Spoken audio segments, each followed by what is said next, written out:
My name is Clara Towson, and I'm a friend of the show. Boom. I am Francisca George, and I'm a friend of the show. Perfect. Hi, my name is Susan Leemans and I'm a friend of the show. Boom. Yeah. My name is Zainab Summers and I'm a friend of the show. Boom. Hey guys, my name is Sasha Vickery and I'm a friend of the show. Boom. Hi, my name is Lloyd Harris and I'm a friend of the show. Perfect. Hi, my name is Jan Faria and I'm a friend of the show. Boom. Yes. Take one. Well done. Hi, my name is Jasmine Paolini and I'm a friend of the show. Wow, Jasmine, you got it in one time. Ready? Play.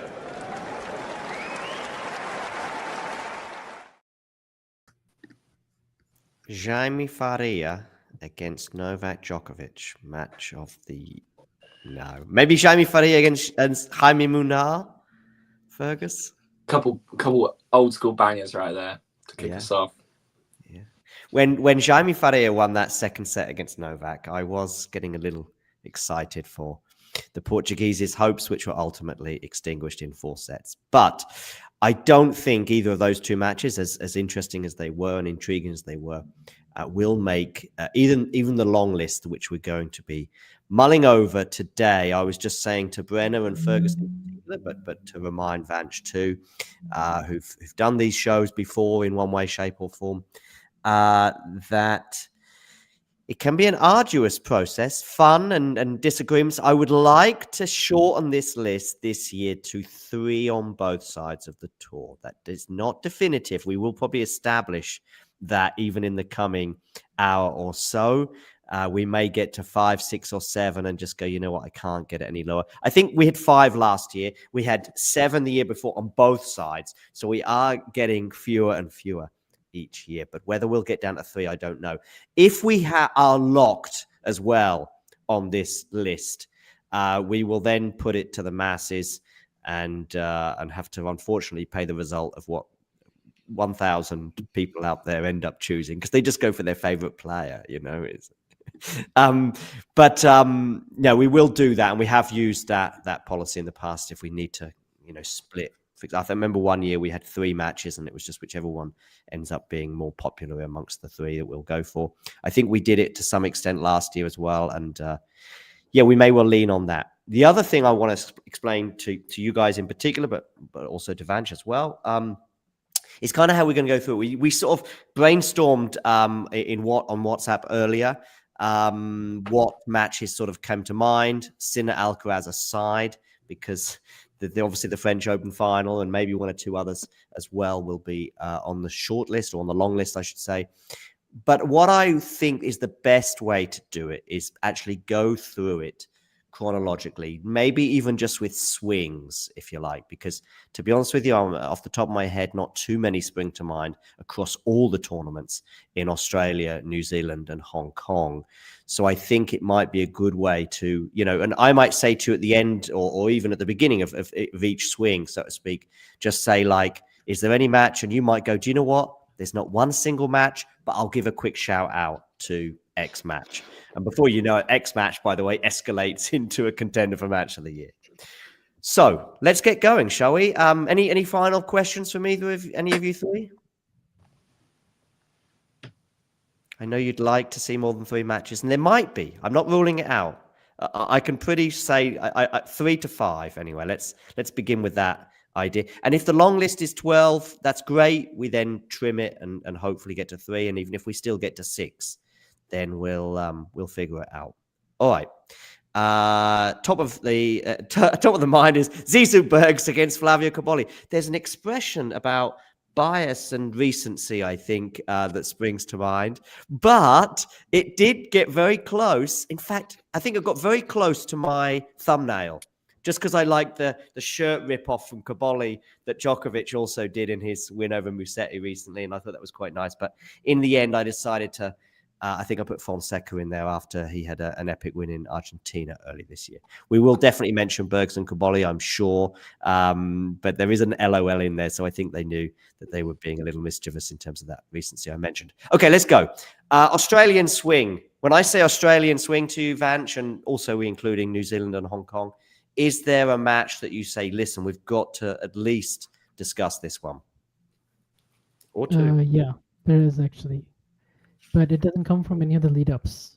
It comes from the second round of the Australian Open with Leonard Tien and Daniil Medvedev. Oh, yes. Fifth set tiebreak. 3 tiebreaks in there. Lerner was outside the top 120. Medvedev at the time was ranked number 5. The way their games matched up against each other, how physical it was, just how tantalizing the rallies were, how close, how you literally did not know who was going to win until the very end. And yeah, that was kind of the start of the breakthrough year for Lerner, and then the start of the decline, like steep decline, the first 8 months for Medvedev before he started to have a little bit of a resurgence in the fall and got some of it back. But I think it has everything too. I like the case you make as well, Vanch, because there's all sorts of variants that can propel or elevate a match. And I think the huge underdog scenario, the continuation or acceleration of evidence of the decline of Medvedev, arguably as well, a new low, I think it was for him in terms of his slam results, which ended up kind of continuing as it turned out throughout the year. Tien ranked so low, the drama of having a 5th set tie break. Quality, Vanch, do you think it's got that as well? I think so. Especially most definitely you want a really good 5th, and you want, some sort of a epic 2nd or 3rd set, and it had both. So yeah, and then there was that push and pull of Lerner being up 2 sets to low, but he's inexperienced. But then Medvedev was also serving for the match at 6-5 in the 5th before it went to the tiebreak. So okay, that's even. It's also again, that's the sort of thing that adds. So Medvedev was serving for the match. I'd forgotten that. What was the score in the tiebreak, by the way? Were there some swings in that tiebreak? It was pretty neck and neck. Yeah, there was. I want to say it was like 10-6 or 10-7, but it was fairly tight. Or 10-7, I think. And there was a moment where I think Medvedev had like 2 serves, and it was like 6-7, and it just you didn't know which way it was going to end up really. Does the nature of a tiebreak, and I'm thinking of another match this year, if we've had like almost like the most unbelievable match, but then the tiebreak is somewhat underwhelming. Let's go for a random score of 10-2 in the tiebreak. Does that affect, Brenner, the way we could or should reflect on the match? Let's say the French Open final, for example. I think it depends on what happens the prior 5 hours and 15 minutes, but I don't think here. I think one thing I do want to bring up with this match, which I think gives it a little bit more push in this series, is because of the time of the match. I think it finished past 2 a.m. as well. Oh yeah, that's a nice little. It was. I think it it finished like 3 p.m. here. So is it that late? Been around 2:30, 3 a.m. Australia. Yeah, that's another thing.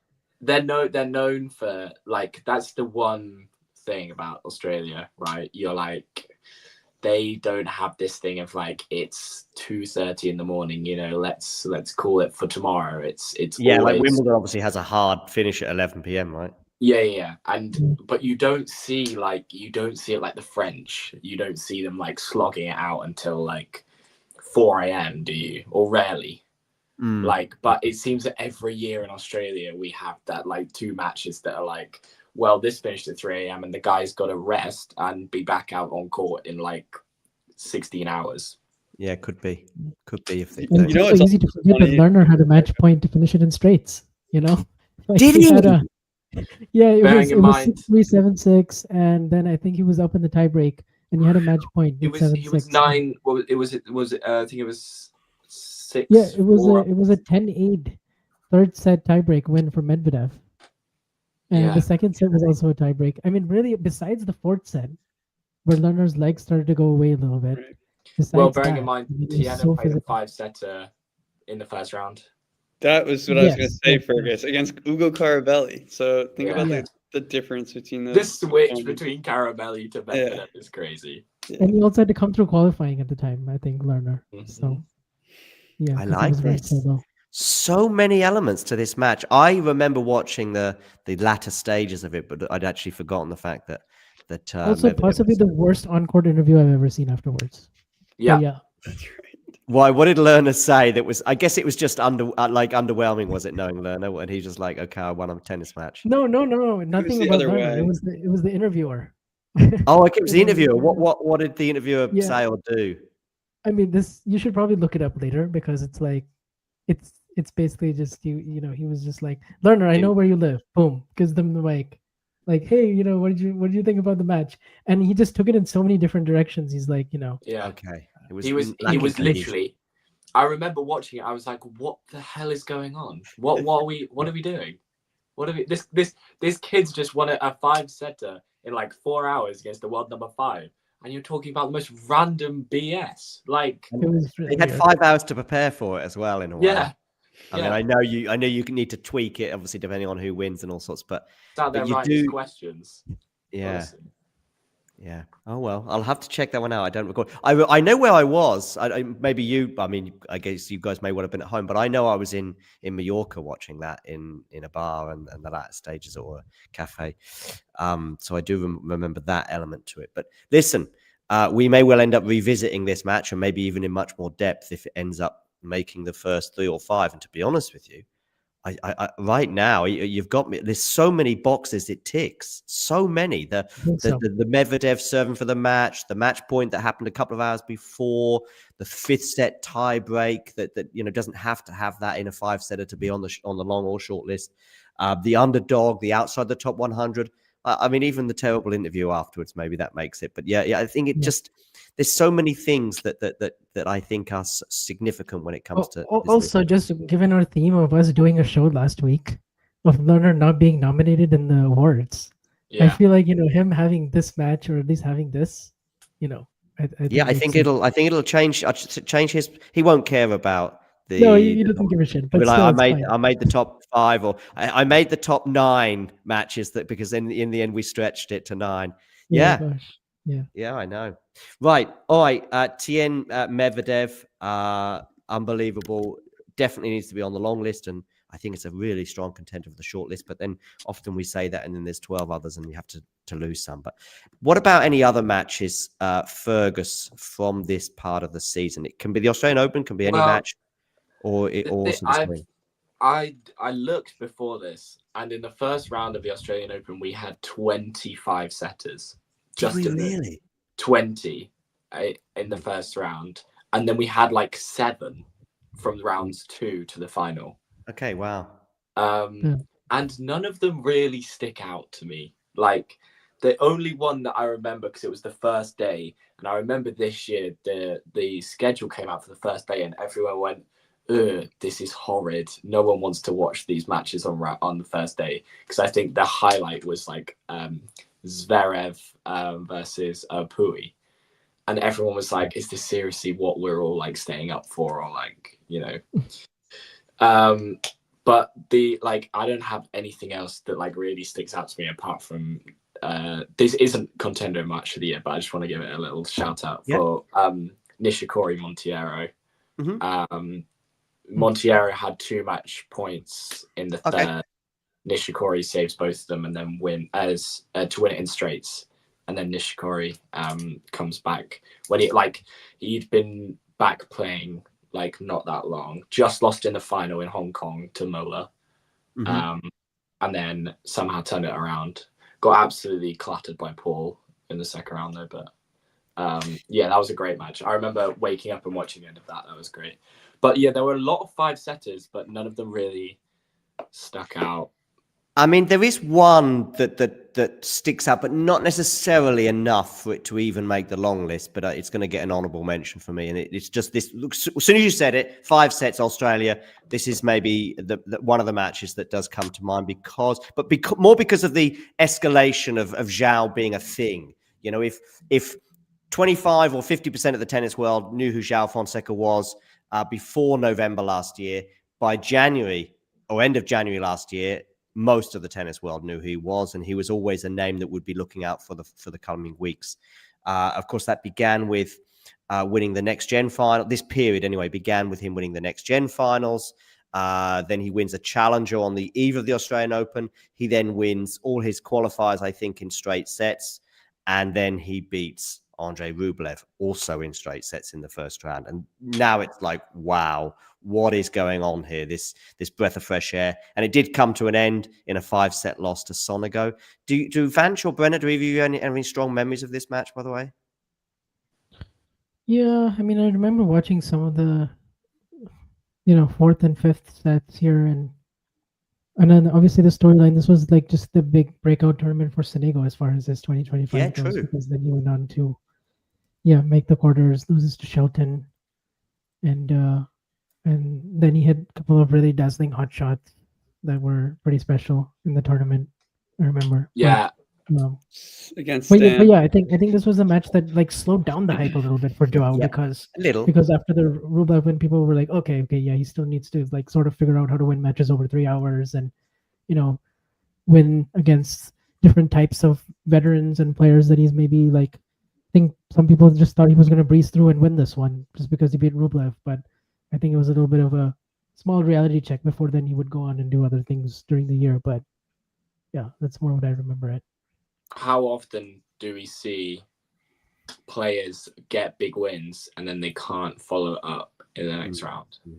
So often. It's just another case of that. But Sonego, you were just talking about the hot shots that he hit. There was, I think, for me, like one of the shots of the year, like at the very top 3 against Wawrinka. I think it was behind the back, cross court. It was like unreal. And then he made on to make round of 16, right? Or quarters, I think. Quarters before Shelton in 4. Yeah, in 4 sets. Yeah.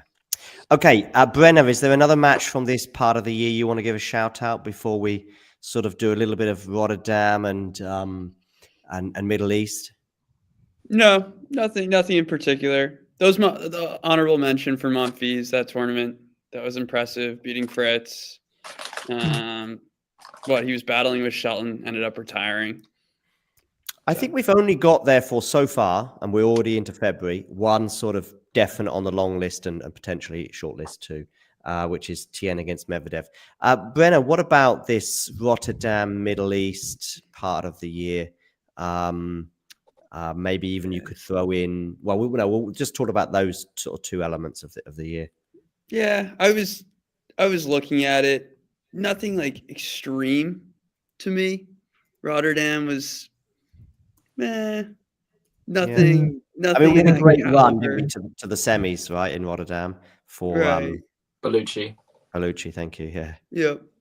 Doha, like a little bit more, but once again, like. Dallas, Delray Beach, Marseille. Nothing in those. I looked. Unless you want to give the Delray Beach final a little bit of love between Foki and Kecmanovic. Yeah, but doesn't maybe? I mean, yes. I mean, I think. Yeah, but we'll come to another match with Davidovich. I think we'd probably. Would you put Washington just? I mean, I know we're jumping, but are we putting Washington slightly ahead of Delray Beach? In terms of quality, for sure. 100%. Yeah, 100%. I mean, that final was high quality, and you had the 4 match point saves. Yeah, well, we'll revisit that, I'm sure. But I think good to shout it out. But yeah, Vanch, anything from these tournaments you can see on the screen that you think we should be highlighting? Delray Beach, Marseille, Rotterdam, Dallas. Not so much. I think you had like some. Dallas had a few interesting matches. Rublev winning a 500. Rublev won a 500. Tsitsipas won a 500. Medvedev continued to kind of struggle his way along. Lost that match to Greek Spor when he had 4 match points. There were some mini storylines for sure, but I don't think matches that would like make the list off the top of my head, really. Is it kind of Argentina or bust then? Because I mean, Rio did throw up some shocks, and I remember Jarry involved in a 3rd set tiebreak. I'm going to say loss 11-9 maybe in the 3rd set tiebreak, or I could be misremembering that. It was 8-6. Komensanya, yeah. Yeah, Commissagno, exactly. I remember speaking to him afterwards, and he was pretty peeved.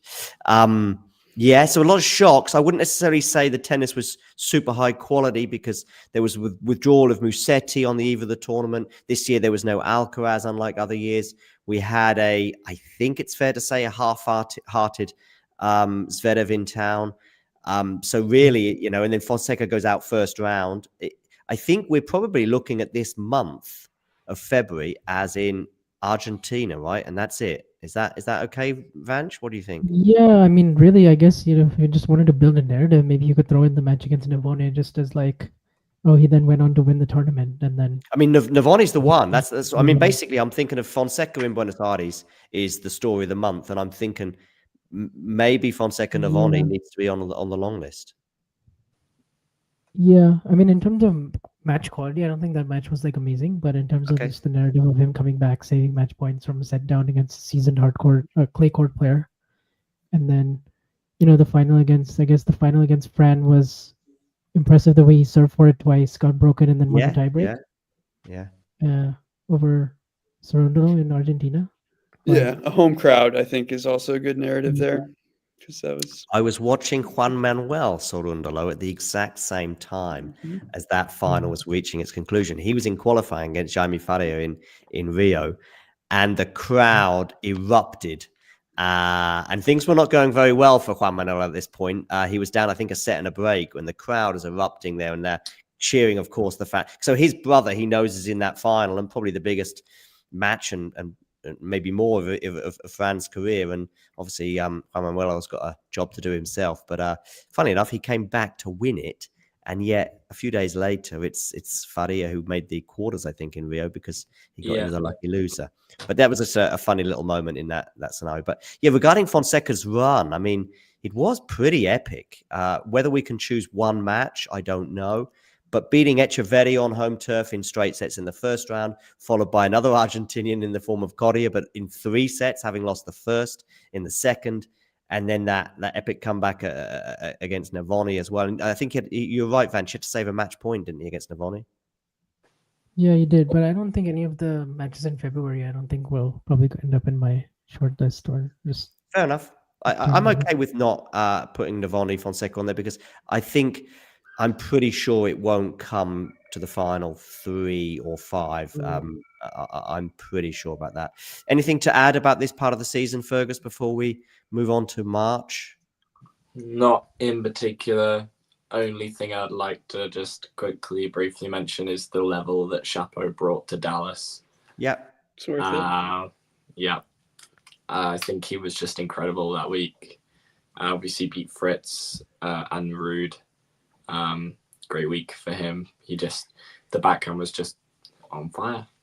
Yeah, talking of on fire, maybe we should mention the cuisine in Acapulco as well, because I think that caused a few problems for 1 or 2 players as well, and probably affected the tennis there. Poor Santiago. Thomas Say again. Mahachi got his first title there, right? Thomas Mahachi. Yeah. Santiago, which has had epics, by the way, in the past, certainly when Mute is in town. But I don't recall anything from Santiago of note. What about you, Vanch? Not so much, no.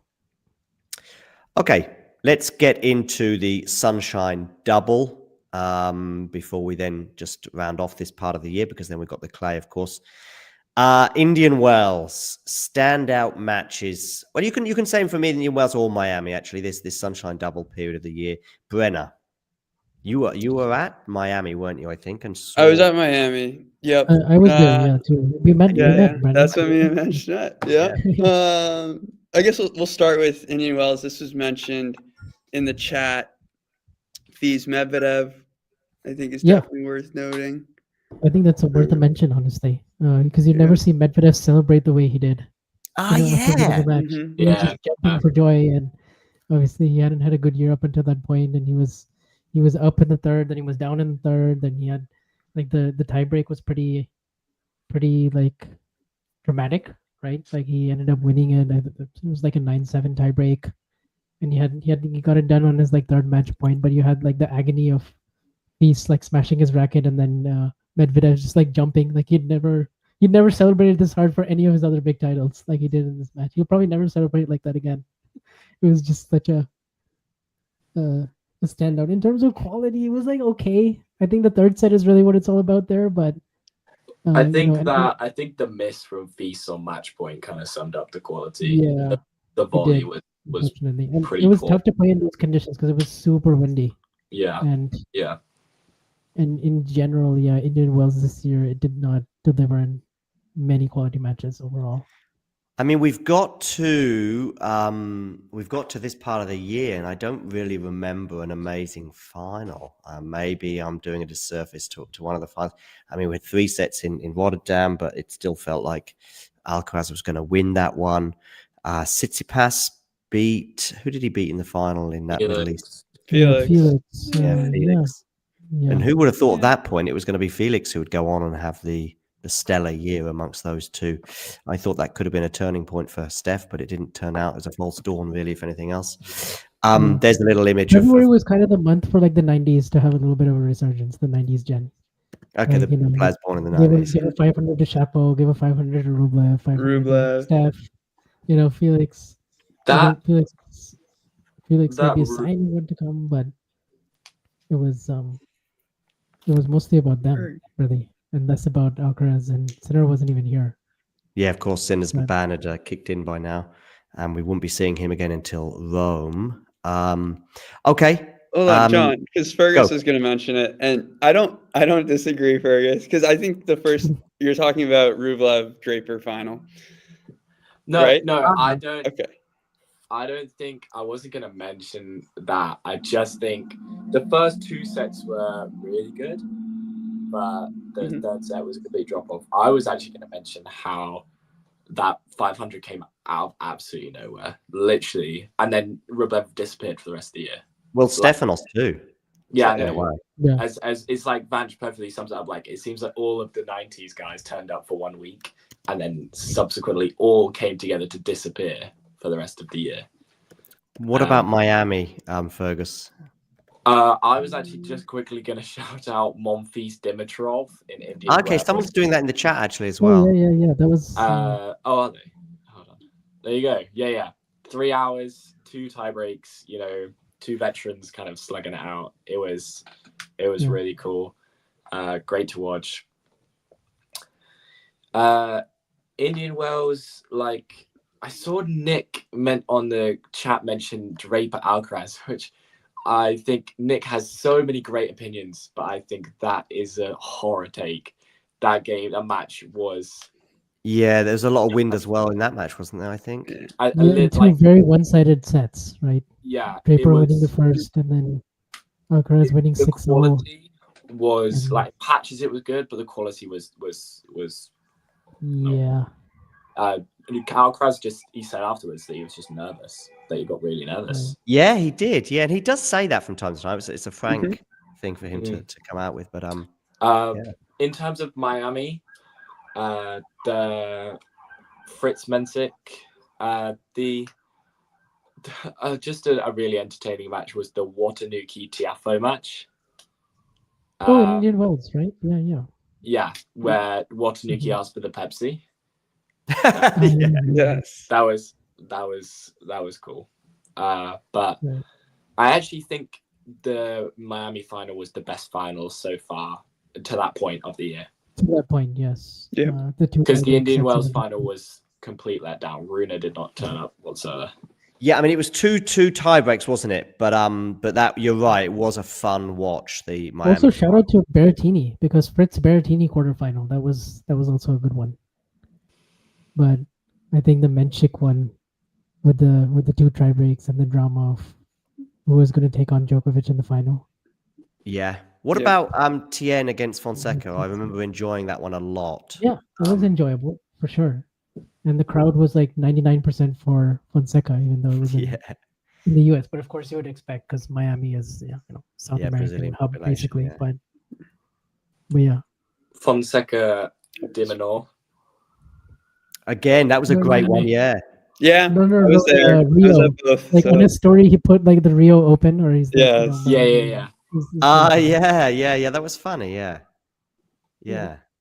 I'd forgotten that, but yeah. So I mean, Fonseca in another couple of great matches. Tien as well. It's funny how some of these players just keep getting repeated. Medvedev, Tien, and Fonseca seem to be racking up quite a few epics. Do either of the two Fonseca ones we mentioned, do they come close to, for example, Tien Medvedev? I think probably no. No.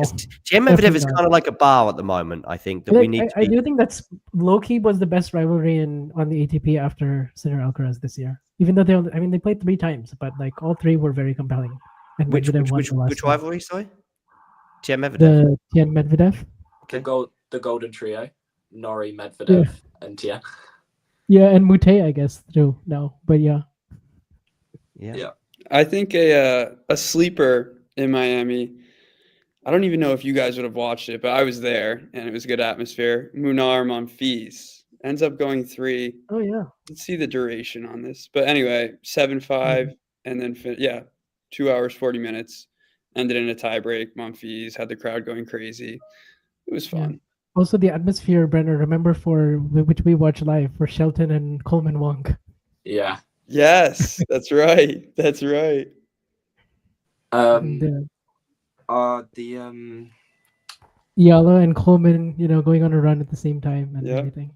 So I'm trying to remember. And Mboko winning, right? Taking down Badosa. Osorio and then lost a tight one to Badosa. Yeah. Tabilo Mute in Miami got really, really feisty. Like really feisty. Oh yeah. There was no handshake at the net, wasn't there? There was no handshake.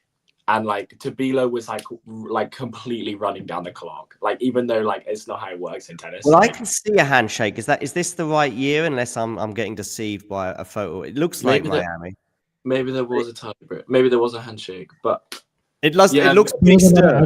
Yeah, there was a lot of they were very upset. Mute was very upset because Tabilo was playing it in his own game, and well, they actually stopped that match because of the crowd. Yeah, they did. It was packed. I was trying. I went up and I got on a bar just to like be able to see down. It was in media, but I still couldn't get in because it was so packed. The biggest, I think that the biggest like uproar that week was when they moved Fonseca versus Tien from court 1 where Draper was playing Mensik, and a bunch of guys had stuck out the entire day to watch Fonseca Tien. They moved it to another court, and everyone just went up in arms. They were like, "We've been sat on this court for 3 hours waiting for Fonseca, and now you've moved into a different court." That was seemed to be on the outside a bit of a strange decision. I don't know what it was like on the inside in Miami, Vanch, whether that was equally ridiculed. Yeah. There was also, I'm trying to think if there's another match from Miami that I'm kind of forgetting, but I think really I think we mentioned them already. Okay, I do think it's time to move on, but I'm sure 1 or 2 of these players will get mentions again. Just looking at some clips of Mute in Rio. Okay, let's move on. As I said, we'll move on to the next part of the season, which would obviously be the clay season, beginning in Marrakesh, where I was. But you also have got, is it Houston, I think, in North America? I can't remember. I get Houston and Charleston confused sometimes. But yeah, so Houston as well. Sadly, no Estoril in this slot, but it will be returning as a main tour event, albeit in a different slot next year in July. One of those horrible horrible, maybe too strong a word, but in that post-Wimbledon clay court season. We've got Houston anyway, Marrakesh, Bucharest. I enjoyed Marrakesh, but I don't recall. Maybe I missed an amazing match. I think I was back by the time the final took place. I think we did a watch along for that. Griekspoor was in the final, I think, and he lost to Darderi. Oh, I saw Darderi. Just a little sideshow. Darderi randomly did an Instagram live. I saw that the night of, or just within an hour or so of Argentina losing to Germany in the quarterfinals of the Davis Cup, and but I don't. Darderi wasn't in the Argentina lineup, was he? Well, Darderi's Italian. Darderi's Italian. Anyway, I yeah. saw that Instagram live notification. I clicked it. I was too late. Did you see what he was doing? But yeah, I did. In fact, I interacted with him. Is he Argentina born? Yeah, he's Argentina born. Yeah, and that's one of the reasons I'm getting confused. But anyway, and I've spoken to him before in Spanish, I remember. But anyway, yeah, he was. It was. I don't know if he'd had a drink or not, but it did. It was. He was in a cheerful mood, let's say, and there was another guy with him. And I interacted with him. I think I just sort of said like French Open, Wimbledon, or Marrakesh ? And he just laughed and went French Open or Wimbledon, and there was a bit of because I mean, by the way, there was probably 20 people watching and 4 people interacting with him, but I was one of those interacting. Anyway, sideshow. Let's get back to the main event, which is obviously deciding some of these matches of the year. Anything from Bucharest, Marrakesh, or Houston, Vanch? I mean, like obviously Houston is the entire like Brooksby run, right? Like where he comes back from qualies and then he saves match points twice, including in the semifinal against Tommy Paul. I guess the Paul and Brooksby match was enjoyable for that. Yes, actually, yeah. I called that. I vaguely remember that, Fergus. Yeah. I remember on stream, I went, I'll go Brooksby in 3. Yeah. Yeah, that was probably the best match all week, I would say, the Brooksby Paul semifinal. He saved match points in 3 out of 7 matches. Saved match points in qualies. Once in qualies and then maybe once in the first round and then semis? No, he saved match twice point. in qualies. He saved match points against Tabilo and Paul, and then Tabilo was main draw, right? Yeah. Okay, yeah. So twice in the main draw and then once in qualies. Once in qualies, yeah. Okay, I do think we can move on. John, I'll give one prop to because you were there, Gaston Darderi. Ah, yeah. That was a lot of fun. There was a lot of emotion, as you would see, out of those two players. Yeah. Darderi throwing his racket. He wasn't himself the first, I think, set, and then he found his level. But it was difficult Gaston to see him difficult. winning at that point. Yeah. Yeah. But it was good. It was good fun. And Marrakesh in so many ways is a lot of fun, but not always on the tennis court. But there's a lot of fun things happening around Marrakesh, which I love. Okay, moving on to April, Monte Carlo. Now, Monte Carlo does feel like it had some special matches. Thinking of maybe Musetti. Although, a lot of the Musetti matches, essentially. Yeah, even Alcaraz. Although a really important Alcaraz match too. I think the match against Peace in the quarterfinals when Alcaraz was on the brink of defeat. 5-all love 40, down 1-3 in the third as well. You know, that's one of those moments where like maybe he doesn't win that match. 1-3 in the third, yeah. Who knows? I mean, maybe he'll probably still have a great year, but maybe not as good as the one he had, or maybe his. Well, it would leave him getting to Rome without a title for a while. Yeah. It was due for him that week. Like he kind of needed to win to show that, like, okay. He's just come off the loss to Goffin, hasn't he, in Miami? Yeah. Because up until that point, he hadn't had a great year by his standards, right? Australian Open quarters, like he'd won Rotterdam, but that was really the only highlight for him. It had been a bad year until then. So I guess, and also the points in that match, the athleticism from both, it made you want to watch more Fils Alcaraz. It was a shame we didn't get it because Fils ends up getting hurt and doesn't play the second half of the year. But I think that one is probably a significant one in terms of the narrative and then also the players. And then Musetti Di Venor, the last 2 sets. Incredible drama. That rivalry seems to bring out the best in Lorenzo so far. In both, I think.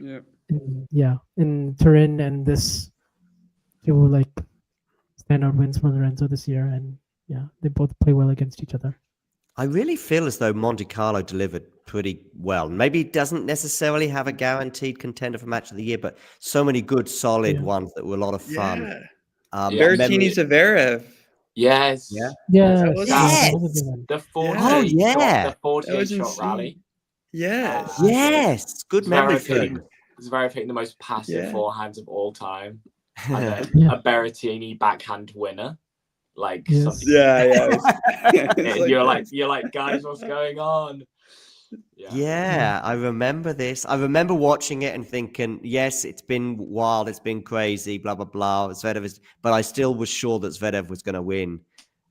But yeah, Berrettini got over the line, 7-5 in the third. Yeah, that's maybe the best 3-setter we've spoken about so far, at least. But it's all about memories, isn't it? And what you watched and what you recall. Yeah. I mean, I wasn't in Miami, so that sort of takes a bit away. And then, maybe I was at a different tournament, and then I just remember watching this one. So that always affects our mind when it comes to this, unfairly, I think. But to me, this is the one that brings back most thoughts. I have another. There's two matches that I want to talk about from Monte Carlo. One for their complete opposite ends of the scale. Mm-hmm. Khachanov, Medvedev. Yeah, I saw first round. Yeah. 17 breaks. Wow. Yeah. 17. I know it's clay and probably quite slow. It's a welcome to clay. But still, it's still two good servers. 9 breaks of Karen's serve and 8 of Medvedev's. Medvedev winning in 3. No breakers either somehow. Yeah. And then complete opposite end of the spectrum was Dimitrov got double bageled by de Minaur. Yeah, that was. Yeah, that was so weird. Yeah, because he was okay, wasn't he? He was like it wasn't like afterwards we discovered we were all waiting to find out what happened, but yeah. But that Khachanov Medvedev match, I remember watching it, was just so weird. It was just the rallies were so long, and I mean, huge win for Medvedev in the context of his season. As in, at that point, had a horror season so far and kind of kicked off his clay season with a huge 3-set win against Karen, which is always tough. I was traveling, but Fokina Draper. That was good. Was it good? Yeah, it was good. It was good. Was. Djokovic won that one, didn't he? He did. Yeah, he did. Actually, he talked about how bad he played in the on-court interview or something. He did. Good point. Yeah, he did. But it was a lot of fun. But yeah, I remember that. I thought maybe he was a bit over the top in terms of the self-criticism. I thought he played quite well, maybe. Yeah. But I think maybe there was some interaction with his coach as well at some point that wasn't too favourable, I think. I think it was Draper said in the post-match interview he didn't feel well or something like that. He basically just didn't. Nothing was working. He said in something like that in the post-match interview. The first 2 sets were very entertaining, but Draper had a real struggle on serve. Lots of double faults, I think. Most I've seen in a long time from him. So something like that. But one of the shots of the year, that forehand, if you know what I'm talking about, in that breaker. But yeah, it was good, but yeah. Okay. Anything else for Monte Carlo, Vanch, or shall we move on? No, I think that's it. Yeah. The final threatened to be something special, but sadly Musetti very quickly, as he often does, and especially against Alcaraz, and not for the first time during the clay season this year, ran out of gas. Injured, something. Anyway, Barcelona, Munich. Zverev winning in Munich, beating Shelton in the final. Barcelona, of course, again, the final, of course, could have been something special, but unfortunately it was Alcaraz on this occasion who pulled up lame and would mean he'd miss Madrid. What about these 2 tournaments, Brenner? Any match or matches that spring to mind? Looking through, not much, especially in Barcelona. I don't think there was anything of that level. Let's see. Looking at Munich. Did Shelton not have didn't he beat Cerundolo? Cerundolo, yeah. And he played a pretty big breaker. He won at 9-7 that second set, and then took the third. Kind of was getting outplayed for like majority of the match, but then found an injection in the tie break and early part of the third, and then got it. But I don't even recall this one at all. But Tsitsipas beat Fils beat Tsitsipas 2-love. But I don't mean 2 sets to love. I mean 2 games to love. I don't remember this at all. No, it was the back spasms, right? Okay. Yeah. Okay. Go on, Fergus. I believe Shelton saved 2 match points in the first round against Gojo. Yeah, that volley. Oh yeah, and then obviously made the final. The Greek Spor Zverev match, which always Greek Spor served for it. He had yeah. Yeah, he served for it at 5-4 in the second set. It was like 2 points away. Unfortunately, they kind of choked it, but like for him, but like it's Zverev, once he escaped that, then he ends up winning the title. And something I will always remember from Munich for all the wrong reasons was the Jura Palomero when Chapo retired and he got his first ATP win. He celebrated like he just won Wimbledon after Chapo retired, drew a cross on court, then laid down in the clay like he just won Roland Garros when Chapo just retired from his match. And I think like everyone lost like so much respect for him. Like that was his first. I just went blank, but I know what you mean. The German youngster. Yeah. Like everyone was like, "What is he doing? What exactly is going on?" And I thought it was amusing. I think he's being 100% serious. And I was yeah. Oh, for sure, it's serious. He's being serious, and I'm finding it amusing. I'm not outraged by it. I just think it's amusing. I just thought it was really strange. I was like, it is a bit, yeah. I was like, when your opponent retires, right? You're never like, like I win, like He's a funny boy. He's got something quirky about him. Have you seen? There's that clip of him playing a challenger later that year where he misses his first serve. And instead of hitting a second, he just absolutely smashes it straight up in the air. He walks to his chair because he's had enough. Yeah. That's him. Yeah. I'll pose this to Vanch because I don't really remember this match or watched it, but Pedro Martinez and Nakashima in Barcelona. Nakashima seems to like Barcelona, huh? But yes, he plays like a couple good matches there every year. Like he'll win the first round. It was a gritty win for sure. But this one he ended up losing. I'm just thinking history. He beat some guys in Barcelona. But this is like a 3-hour match, 7-5, right? And then 5-7, 6-4, 6-2, 6-4. Yeah. So probably not good quality, but. Definitely not memorable. Yeah, there's Martinez celebrating. Yeah, he had a fairly in and out year, I would say, by what I think is his high standard, especially on the clay. I think he's sort of top 30, top 40 on that surface, but didn't show it too often this year. Okay, Madrid, Vanch. The final. Oh yeah, and Draper.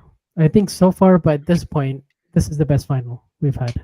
Yeah. Basically because just the aggression with which Casper I thought it was playing. great. I loved it. And the way he was just throwing everything into all of his forehands, but also just technically played so sound, and Jack matched him and nearly almost won. If it wasn't for like a backhand pass that he had to get the break in the third, he may have won 2 Masters 1000s this year.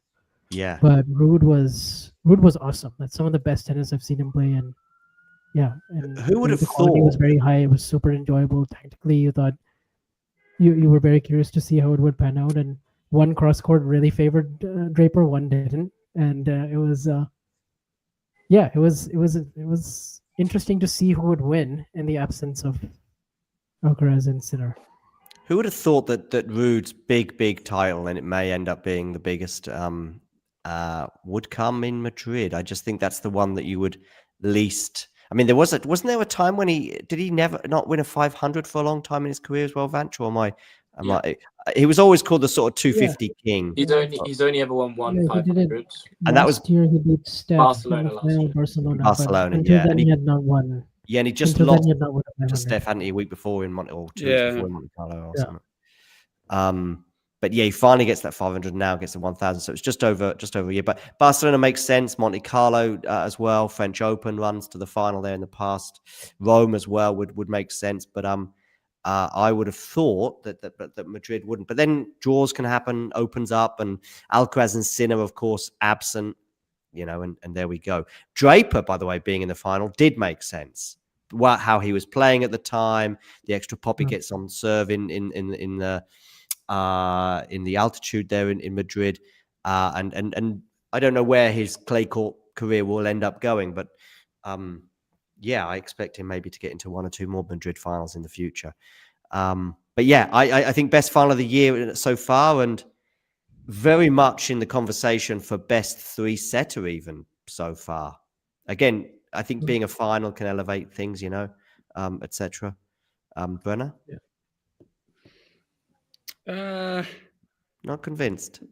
No. I'm fine with that. I'm fine with that selection. I was just looking through other Madrid matches. Oh, I see. Yeah, right. Yeah. No, I totally agree. I think that's going to be on our list, and we'll have to make a. Fergus, what do you got thoughts on Madrid?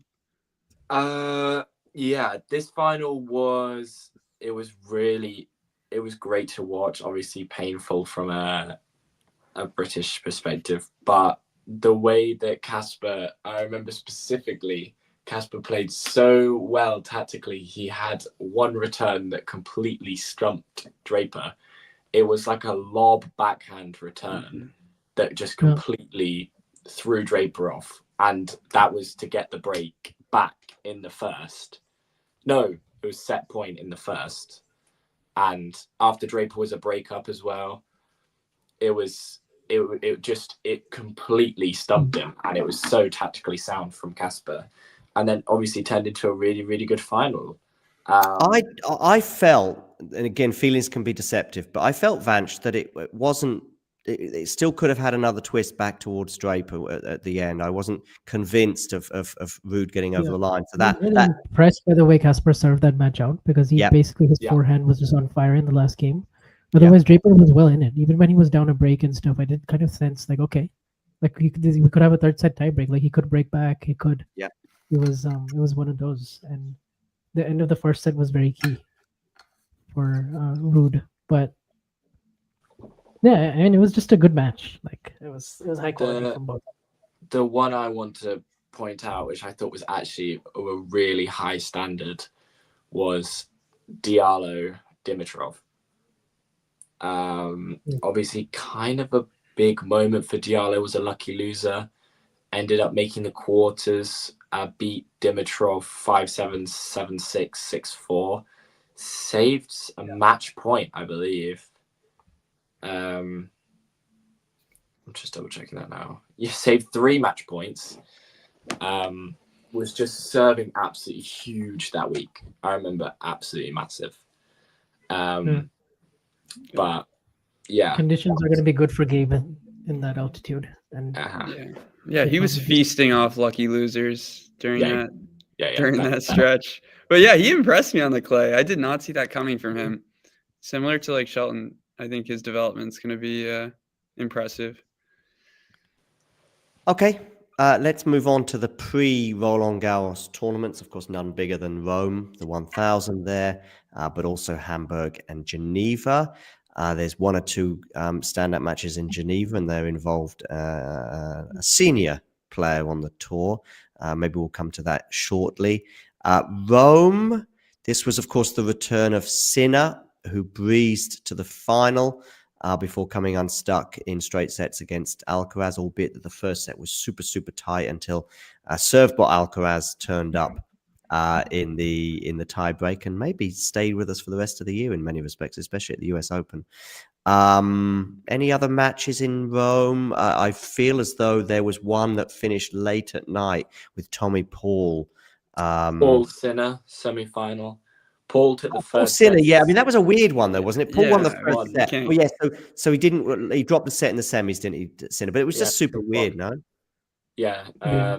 Basically, Paul just out athleticist. That's not a word, but you know what I know what you mean. Sinner in the first set was like being very acrobatic and like was all over the court, and Sinner was like it was really off color.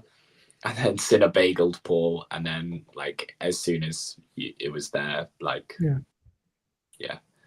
I probably wouldn't include this match in my shortlist, but there was a slight moment of jeopardy in one match for Carlos, where he was up 6-3, 4-2 on Achanov, and then he found himself like break points down in like the middle part of the third, and he ends up winning 7-5. But I didn't think that match would get as close as it did. But then he then goes on and beats Draper-Musetti and Sinner.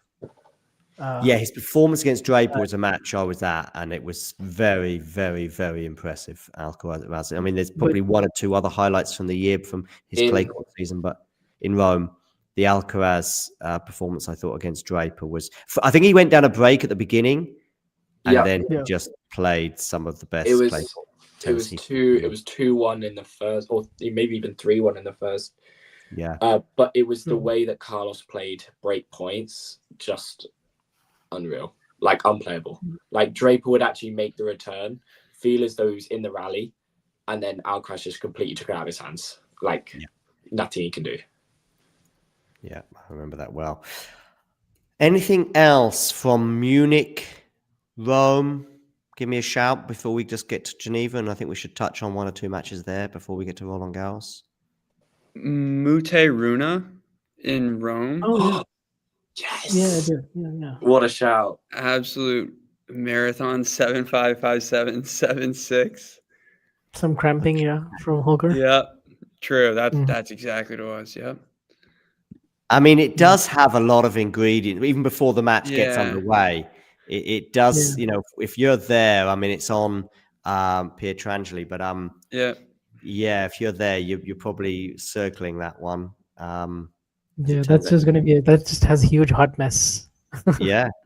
Written all over it. I remember watching Runa against Bublik, funny enough, in Madrid, and that was really enjoyable. In 2023, it was on the secondary court there, the Ancha Sanchez Vicario Arena, I think it's called, the second court in Actually, funny enough, this is the part of the year where Hurkacz had a bit of a resurgence. Yeah, I think Rome was his comeback tournament, wasn't it? Mario and I saw Hurkacz. Like, I think he was in a particular match this particular day. I'm going to say it was on the Tuesday of the second week. And Mario and I are walking through central Rome, and we saw Hurkacz just sort of walking into his hotel. And I think I turned to Mario going, "Oh, I guess he's going home." And he's like, "What?" I said, "Yeah."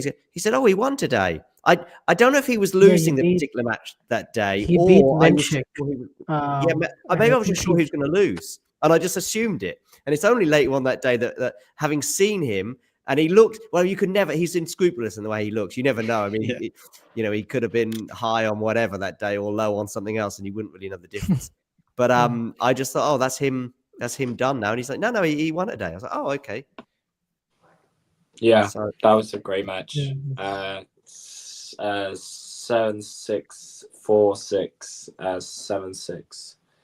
I think it was that match. Yeah, it was on the Tuesday. Look, here it is. Yeah, the Bensic match. Hurkacz is kind of like, I think this was his comeback tournament, I think, from injury. I remember him with the knee brace for the Well, I think he tried to come back in Madrid. Or maybe he did play one match in Madrid, but he lost early. Wouldn't surprise me. Clay's not his strong suit. Got a title on all three surfaces. Yes. Right. No, I don't think he did. He lost to Bonzi in Madrid, yeah. Oh, so he did play well. Sorry, of course he was seeded. Of course. Bonzi, man. If you had to choose one of Hurkacz, Mensik, or Runa Mute? Probably Runa, just because the other match will just be a lot of serve botting and just a lot of short rallies. 3 hours 45 minutes. Yeah, that one is a nice little hipster pick as well. With the, it's not really hipster. The players are.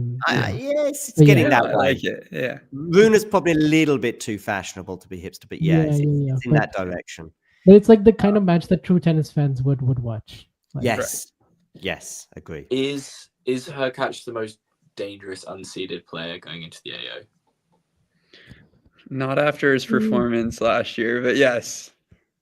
It depends. Yeah, potentially. I mean, he could be tricky Berrettini, I guess. The thing is with Berrettini, you just know that he's a bit more cool under pressure, a little bit more reliable, I think. Hurkacz, even if he's playing the best tennis of his career, I still wouldn't rely on him to do very well necessarily at Grand Slams. Hopefully Feast Feast, is yeah. back, can cooperate and he can get back. But yeah. Tsitsipas won't be seeded, but that's not really a big deal. Well, until a year ago, I would have said him in Australia is like almost a match made in heaven. But yeah, Vacheron will be seeded at the AO. Yeah. Okay. Yeah. Let's get back to so Geneva. Obviously, there's the Djokovic matches. Which one, Hurkacz or Camno? I think Hurkacz is probably the slightly final. Yeah. Yeah. Is it a contender? But really the end, because Hurkacz was up 4-2, and then you thought like, oh, is Djokovic actually gonna not get his 100th title here? But then Hurkacz, I think, blinked at the last second, and Djokovic made a couple of really good scrambles. I remember this like one insane point he won with a lob, and he got the break back, and then he just dominated the tiebreak. I think by the time it got to the tiebreak, you kind of knew like, okay, one guy is just much more clutch on on the big points than the other, and he ends up winning. But it's mostly like the story of him skipping Rome, winning Geneva, and then carrying it to the RG semis. And also the 100th title thing, I guess, was the big milestone there. But indeed, it's on the list. Whether it'll get to the end of the conversation, I'm not sure. But I don't know if it really makes the short list still. No, but yeah, I think his other 250 final was better quality. Like I would definitely pick the Musetti Athens win over this if we had to. Yeah, I was thinking because that might come down to something like that. I think so that was just much more entertaining and dramatic and actually really high quality. Agree. Okay, French Open. Before we just touch upon the final, what other matches should we really be remembering? I just want to say Munar Feast. Yeah, Munar Feast. That's probably the one I was going to mention, to be honest. Feast, incredible comeback playing with one leg, pretty much. Yeah. Actually, how did he win that fifth set? That was insane. No idea. Because Munar blinked big time. Yeah. Munar just lost also, the sting on all of his shots, unfortunately. Feast doing a Medjedovic in Doha and just hitting winners, just all winners. Yeah, that was insane. Yeah, his forehand in the last 5-6 games of that match was just yeah. You're like, Munar won the fourth set. Yeah, won the third and fourth set in that match with Feast. Munar won it 6-2, 6-love. Yeah. And Feast had won the first two sets in tie breaks, and you're just thinking, well, this is all going one way now. And Feast goes, he was kind of toast in the fifth until 3-love and 2-love, and then you're like, oh shit, Munar's actually could lose this. And yeah, I was so convinced that he wouldn't lose it. Obviously the French crowd and everything, but I was like, there's no way Munar loses this. Yeah. But the fact that Feast didn't call it a day, and obviously he knew he couldn't play next round, but he was just doing it for just the sake of it. And was that his last match of the year? It was. Yeah. No, he ends up playing in Toronto, right? He played one match. You're right. I don't know why though. Yeah, it's like Draper playing one match at the U.S. Open and then calling it a day. Yeah. Or yeah. Qinwen Zheng maybe in Asia as well, Bernard, you could mention. I know it's WTA, but yeah. Yeah. Anyway, okay. That's Artefizis season tick, sadly, but fingers crossed we get to see him back on a tennis court soon with a T-shirt on. At least the celebration was not quite like Cobolli sharing your shirt, but it was close. Did he do? I mean, obviously I'm seeing him bare-chested here, but he did a T-shirt rip, did he, before that? Those Lacoste T-shirts are getting it. I've been meaning to say this, and I'm curious if you thought the same, but watching the broadcast, I thought if Cobolli won that match versus Bergs, I thought Berrettini was going to rip his shirt off. He's over there rolling up his shirt. He's all nervous. He can't watch. I thought he would be the one to do it. Is there an angle of Bergs on the bench, head in hands with Cobolli ripping off his shirt? Is that? I don't think he was even there yet, was he? Surely there's a photo of those two in the same frame. And then his dad had a really heartfelt tweet. Yeah. Yes. Who I saw in the crowd during sort of at the end of that match and feeling every ball. And I know, having spoken to his father in the Netherlands last year about how excited Zizou was about potentially playing the Olympics and playing for Belgium. And yeah, someone like Zizou, you know, this is something for these players to sort of, they're probably not going to win a Grand Slam and maybe not a 1,000 as well. Maybe prove me wrong on that one, but then you can look at something like the Davis Cup and yeah, give it your best, and just by millimeters or centimeters fell short. Okay, that's in November. Let's go back to May, June, and Roland Garros. Is there a match other than the final are we missing from this tournament? The only one I just want to throw out for Vance and my clarity is the Norrie Medvedev match. Yeah, Norrie Medvedev. It was fun. It was fun. You mentioned it. Yeah, it was on my I'd list, also sure. like to say I also called that. I said it'd be Norrie in 5, and John said no, it'll be Medvedev in 3. Yeah, but I think they played each other a couple of times before that. Certainly at least once. Yeah, before that, it had not been a good matchup at all for Norrie. He was 0-4, and he'd just been crushed by They played in Rome, and it was an easy win for Medi, right? Or 6-4, 6-4. Yeah, but there was a different Norrie. I would say start of Geneva till the end of the year, he was much more like his old self. So yeah, it was, and Medvedev served for the match in this one too. Oh my goodness! So that's 2 slams in a row that he served for it, and he couldn't put it away. But he also had to save match point. I'm not gonna lie. On that match point, he had a pretty easy put away. Like he so easily had a put away, and he didn't. Yeah, he didn't really blow that one. But no.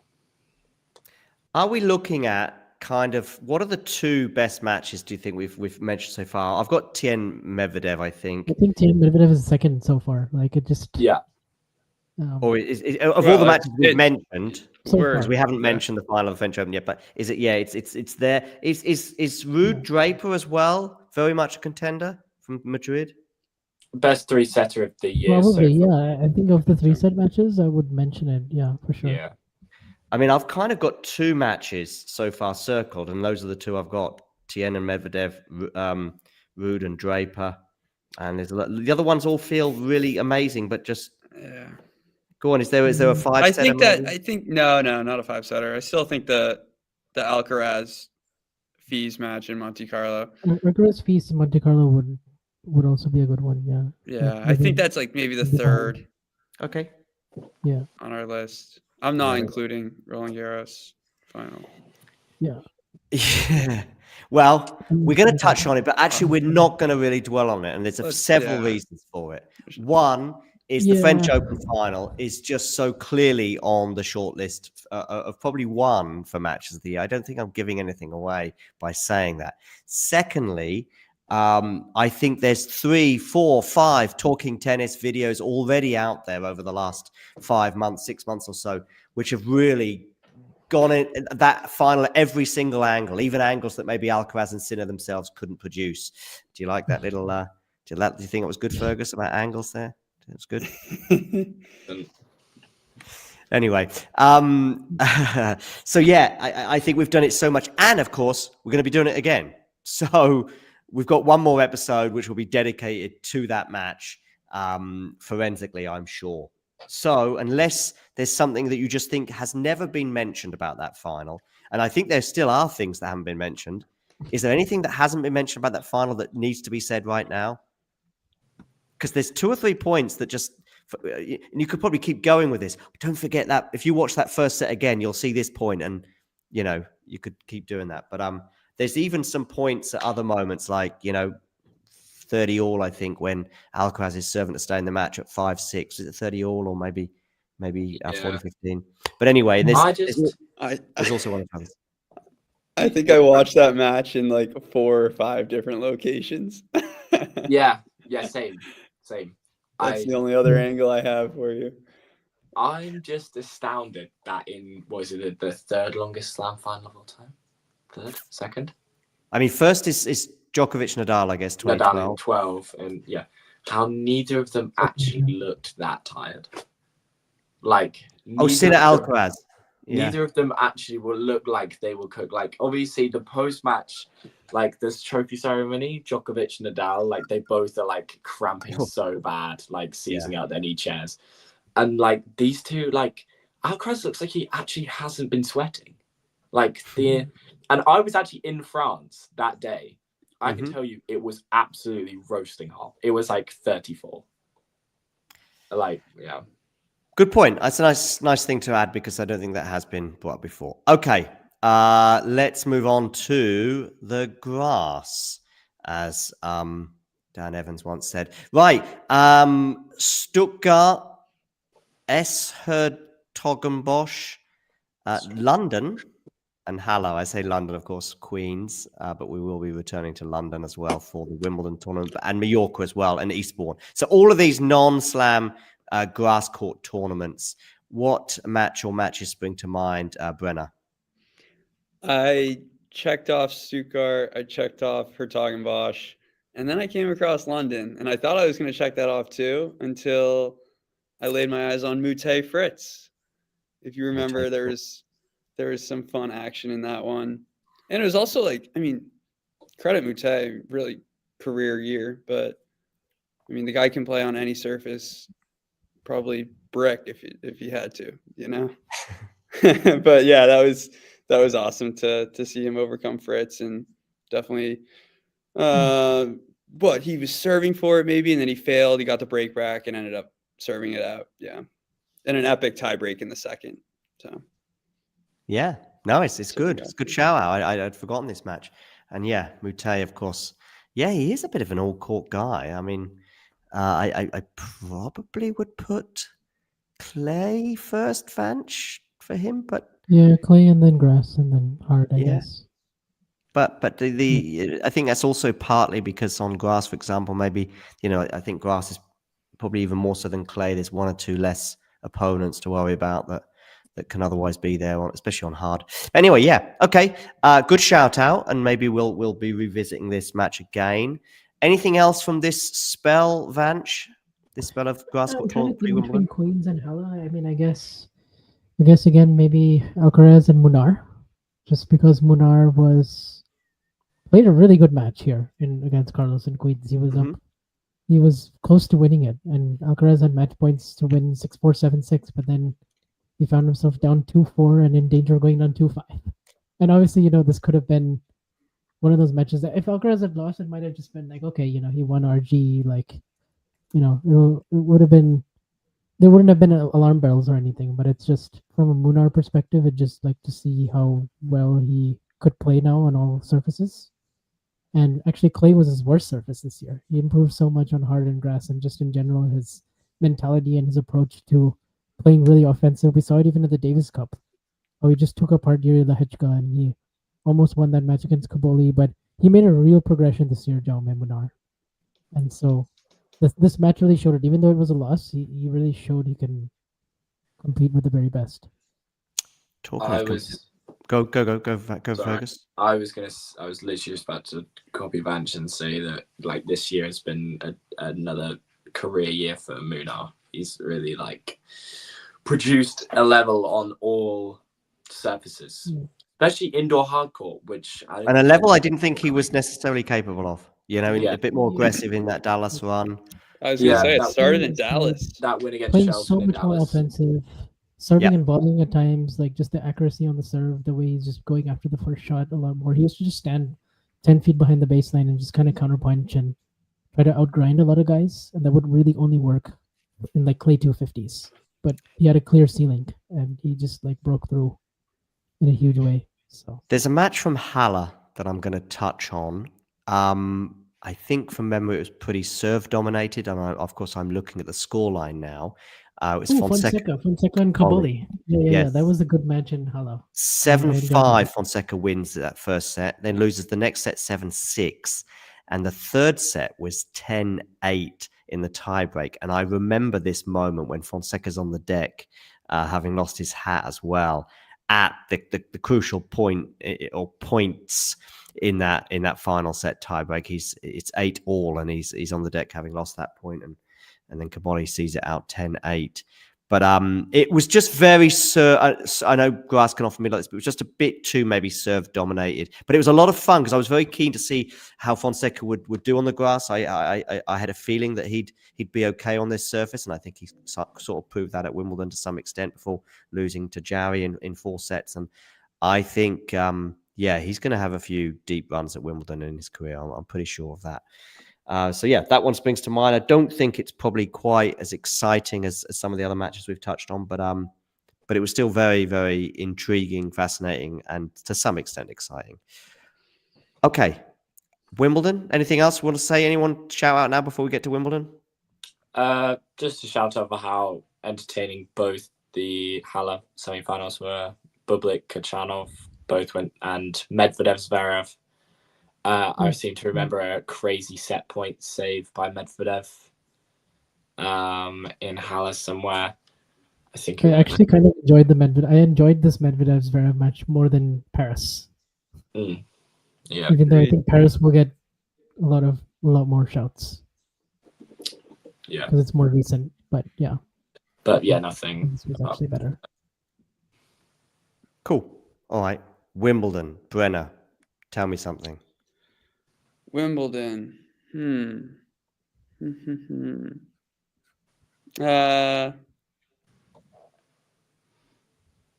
mean, the final was, the first round, right?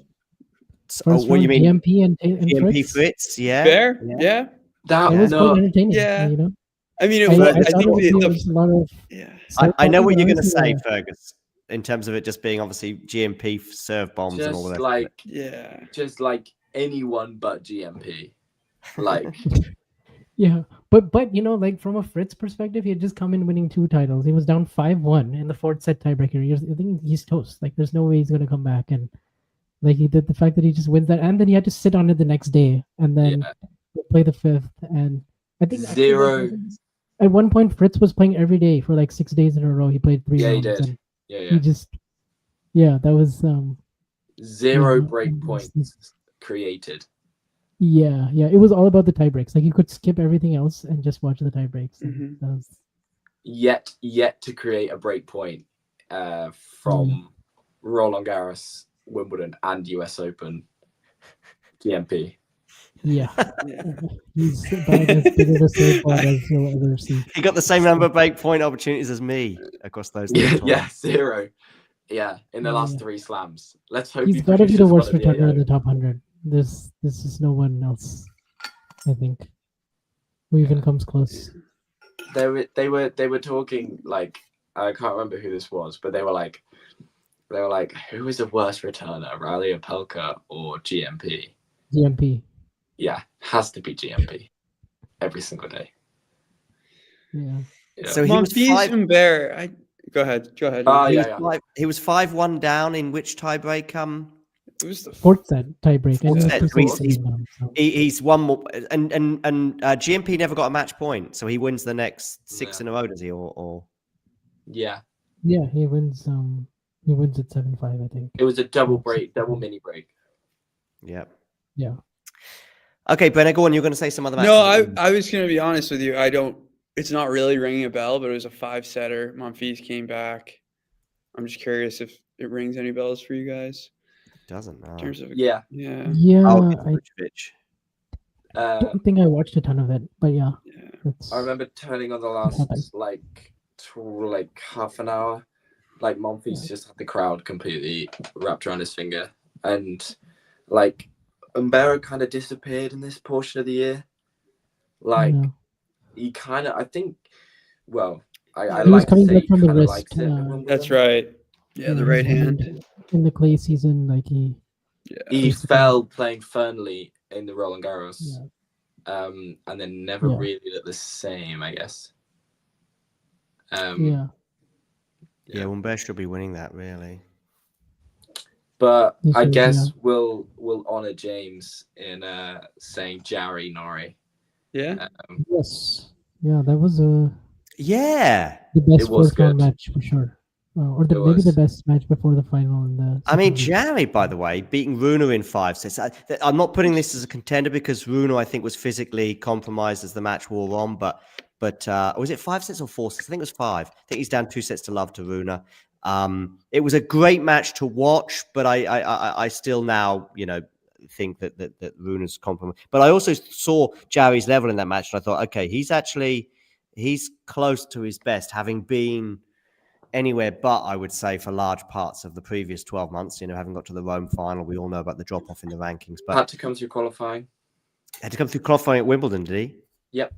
Oh wow, yeah. So maybe that even helped. I think it was even mentioned to him in his on-court speech after his win over Rune. But yeah, Wimbledon this year. So he beat Tien as well. So Tien was the second round. Oh yeah, so first round. Yeah, straight, really actual kind of beat down. I think it was but that sort of makes sense to me on grass for now. But yeah, anyway, but yeah, and then he had a good win over Fonseca in 4 sets. And yeah, that match with Norrie, yeah. There was some beef, wasn't there? Some needle during that match. Yeah, there was Jarry wasn't happy at the handshake at the net, but they still shook hands. But yeah, Jarry just wasn't happy with Norrie taking time in between points and stuff. But I think it was just because of the contrast between how quickly Jarry was going through his service games compared to Norrie. But there's one match that we were talking about before we came on stream, and that's Holmgren versus Machac. Round. Oh yeah, Holmgren, August Holmgren, right? Yeah. I was not there. Austin. I was there this day, and I had just come off. I was on court 12. I had just finished watching Mensik beat Giron, and I came off court, and I was like, "Who the hell is this August Holmgren guy?" Like, no idea. Went off. I saw who went on court. I was like, okay. I think it was then like 9:05, and I was sitting on the hill. Draper just lost to Cilic, and I was like, these guys are still going. Like, oh my god, I thought Machac would have absolutely cleaned up this guy. But I mean, every set involved a 7, and they all went to tie breaks except for one, which is 7-5. Machac should have won the 4th. Like, I remember that. Made of spaghetti at times. I'm surprised lasted that long, but yeah. I think Machac was up 5-3 in the 4th, or he should have served for it. He could have closed it out. And then Holmgren honestly could have won the 2nd set tiebreak and the 3rd set tiebreak. So it was like there was cases for both players to be upset with the loss in the end, and August gets to the 3rd round. Yeah, that's cool. The heartbreak for Brandon in the 3rd round against Senegal. Definitely a match he will want back. It was 2025. Say again, heartbreak for who in the 3rd round? For Brandon, because we would have had. I guess the winner would have played Shelton, and then Shelton Senegal for the 3rd major. That would have been crazy. Shelton Senegal, we had 3rd major in a row. We got Shelton Senegal. Yeah. Just realized that Holmgren saved 3 match points. Was Love 30 down. I think it was Love 40 down too. 40 yeah. Okay. Yeah, Love 40 down. Yeah. That's right. At 5-3 in the 4th, and then holds, breaks, wins, and then wins. That's insane. He did the RG final. He did the Roland Garros final. Yeah. You did the Roland Garros final? No. I was going to say, are we coining that phrase? When you save 3 match points. Okay. I'm sure there will be keychains made for him, though. Yeah. I was actually thinking Machac Holmgren is kind of up there with Sinner-Alcaraz in the Roland Garros final. Yeah. Okay. He was a month too early, unfortunately. Yeah. The final itself, I mean, the semis, we had Sinner winning in straight sets over Djokovic, and we also had a 4-set match, which could have easily been 5. Fritz probably with some regrets in the 4th set tiebreak, probably should have gone 5, albeit that maybe Alcaraz, especially with his 5-set record, would have still gone on to win it. The final sort of flattered to deceive a little bit. I think Alcaraz, was down a break at the beginning of the match. This might be very controversial, but I don't think I'm going to put the Wimbledon or the US Open final in my list. No, I don't think it's controversial. No, not at all. I don't know. I'm sure the fan bases will be really annoyed at that, but I just I don't think we should include another. I mean, both were actually quite similar in the dominance of one player over the other. Both were 4 sets, but maybe the person who got that 1 set in both of the finals was maybe they were both sort of straight sets in a way in how, Alcaraz kind of snatches the 1st set at Wimbledon. Sinner is down 2 sets to love, and it's big gap between the two players, and he does win the third set. I think the quality of the first set of the Wimbledon final was immense, and then I think the next 3 sets were pretty. It was that set point for Alcaraz, just unreal. And it probably never quite reached that. No, never. He never found that again, unfortunately. And the US Open final was really boring. I remember being on live stream for it. It was just so boring. Neither of them ever peaked at one point. I think Alcaraz, in his own way, it was just really good. Alcaraz performance, and Sinner was off with his serve, and yeah. All right, post Wimbledon, pretty much the entire month of July, but before Canada anyway. Los Cabos, obviously on the hard courts in Mexico, Gstaad, Bastard, Umag, and Kitzbühel on the clay in Europe, and also Washington, which is what really feels like the beginning of this part of the season in so many ways. We've got the Washington final, and we'll come to that in a moment. But before we do, Vanch, anything from those other tournaments? I mean, like a couple of Bublik titles in there, I think. No, just like Bublik, winning 250s in a row on clay. Really, it was him cleaning up on challenger level competition, but still it was like on clay. So I guess that surprised people, and he ends up racking up a lot of points. And I guess Darderi also won 2 titles. So that was that, right? Was it 3? No, it's 2. He won 3 this year. Sorry. Both did it back to back. Yeah. This year, sorry. Yeah. I was a big fan of that. Should we get straight to Washington and not just the final? I was going to say. Yeah, I think so. Los Cabos was another Shapovalov title, right? And that was I don't think there was anything that memorable there. Kovacevic made the final. I think basically we're in DC now. Yep. What aside from the final, were there any other matches? Were you in Washington this year, Vanch? I was there for the whole thing. Besides the final really stands out. Fritz against Davidovich-Fokina, maybe in the quarters. Because Fritz had that one. He was up 5-3, 30-love in the serve for the match, and then Davidovich-Fokina comes back and wins, beats Ben in the semis. Something that was dramatic. Nothing like the final. I don't think anything really came to that level. I mean, there's the image above all, which is I think of a crestfallen Davidovich-Fokina, De Minaur doing his best to console the Spaniard, and probably struggling, has understandably done so, because again it's another final that gets away from Davidovich-Fokina. Shall we talk about the match a little bit? Brenna, what are your memories of the match? Honestly, just really good overall performance from Fokina. I mean, super aggressive, created a bunch of, I think he gave himself plenty of opportunities. Good, just competitive kind of back and forth, especially the first set. I thought that was huge for Fokina, grabbing that first set. And then things kind of go south. I guess that second set just got away from him. Let me see. Yeah, I had chances to save, but kind of just got away from him. But then the third set, we were right back to it, neck and neck, both holding. And then the drama kind of began when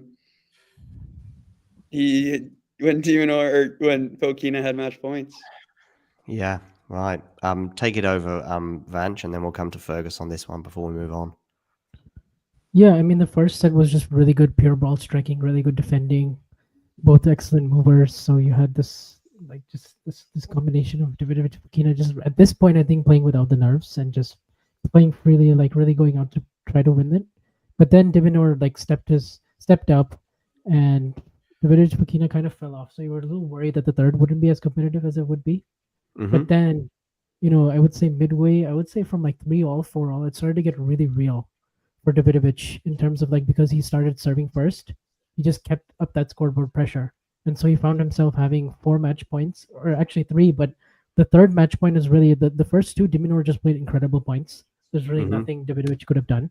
And it's that third one where, De Minaur is on the defensive and he throws up that lob, similar to the lob that Alcaraz threw up in the Wimbledon 2023 final against Djokovic.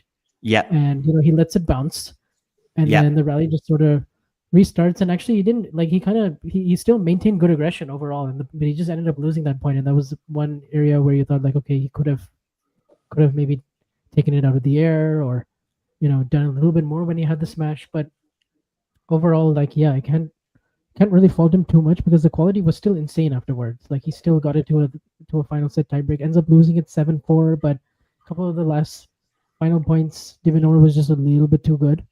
But it was one of those where it was like, one thing I would just add or differ slightly is I know the exact point you mean when Djokovic, I think, has a break point on the Alcaraz serve, if I'm right. In that I still feel is, even if Djokovic elects to go for the drive volley, I think, on that one, maybe because he's a bit hesitant about his own smash.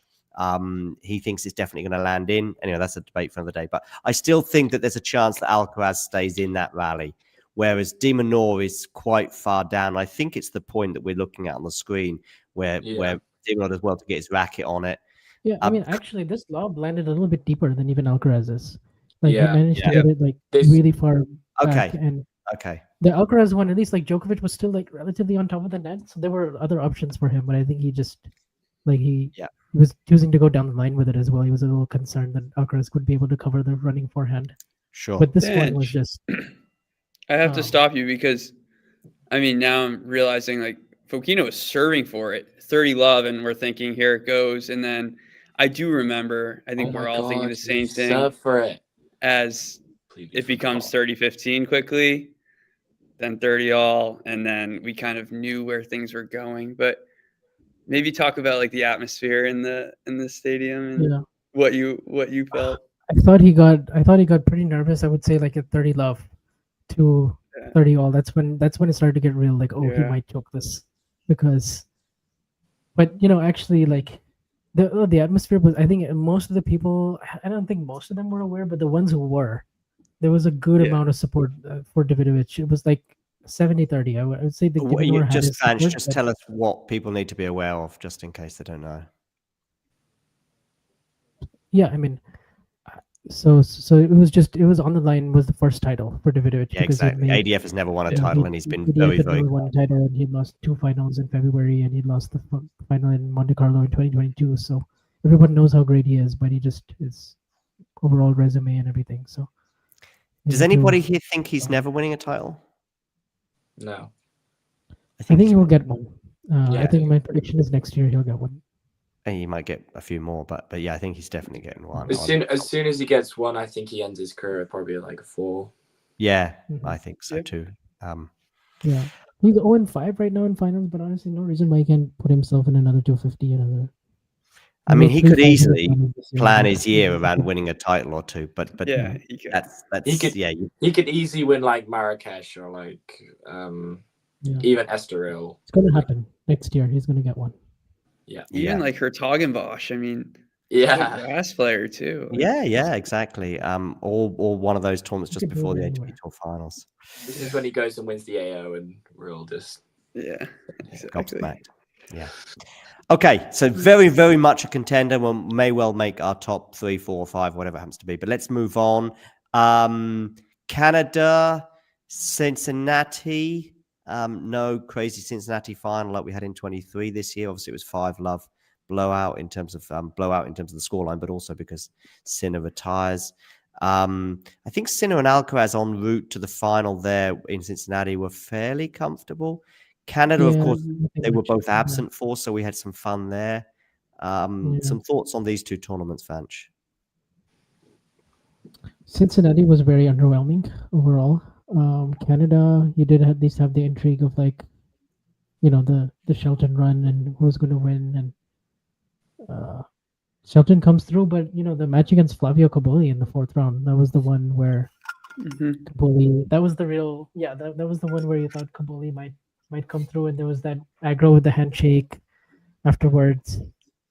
But that was really the one, because if he doesn't win that, then people are going to be talking about Ben's year very differently.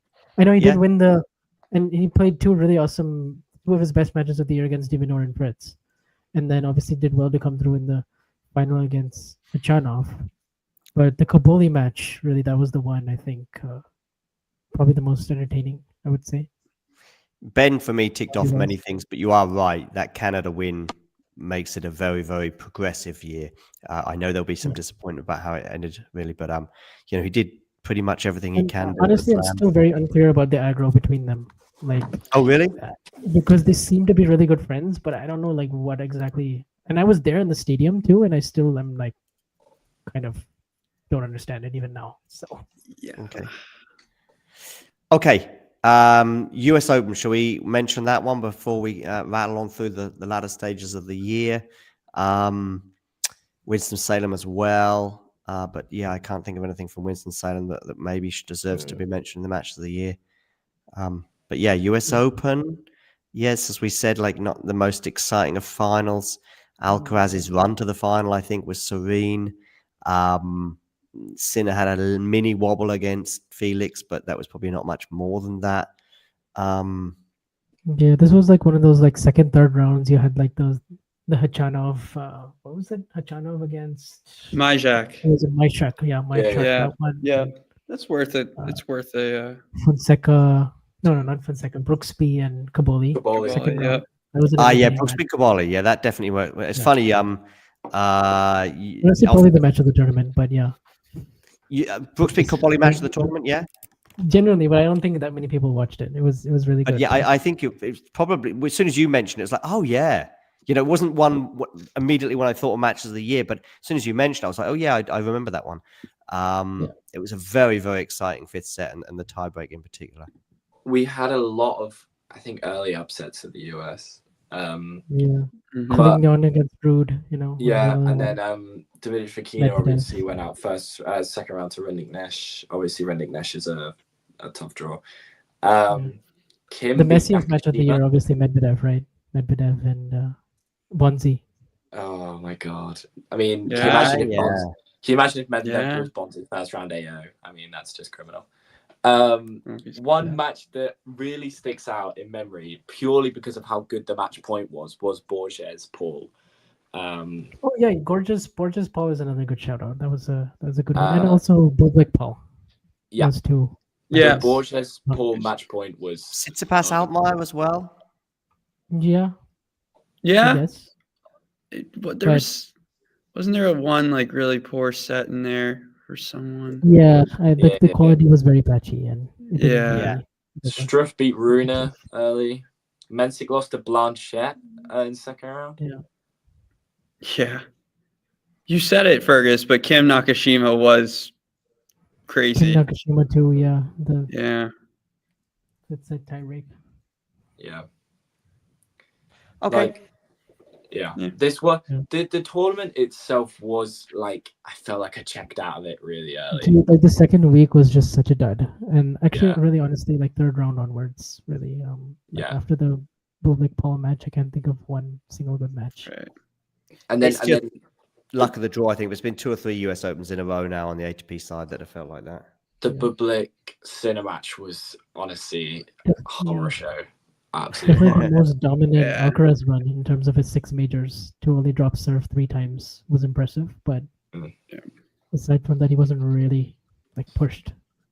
No. Okay, let's move on to the sort of Asian swing, I guess. There's obviously some Davis Cup qualifiers as well. The Asian swing, what was sort of the standout match for you guys? Let's start with you, Fergus. Is there a match from the Asian swing that you really want us to remember? Well, I mean, if we're going to skip straight to Shanghai, but sure, you can bring up Shanghai. Mm-hmm.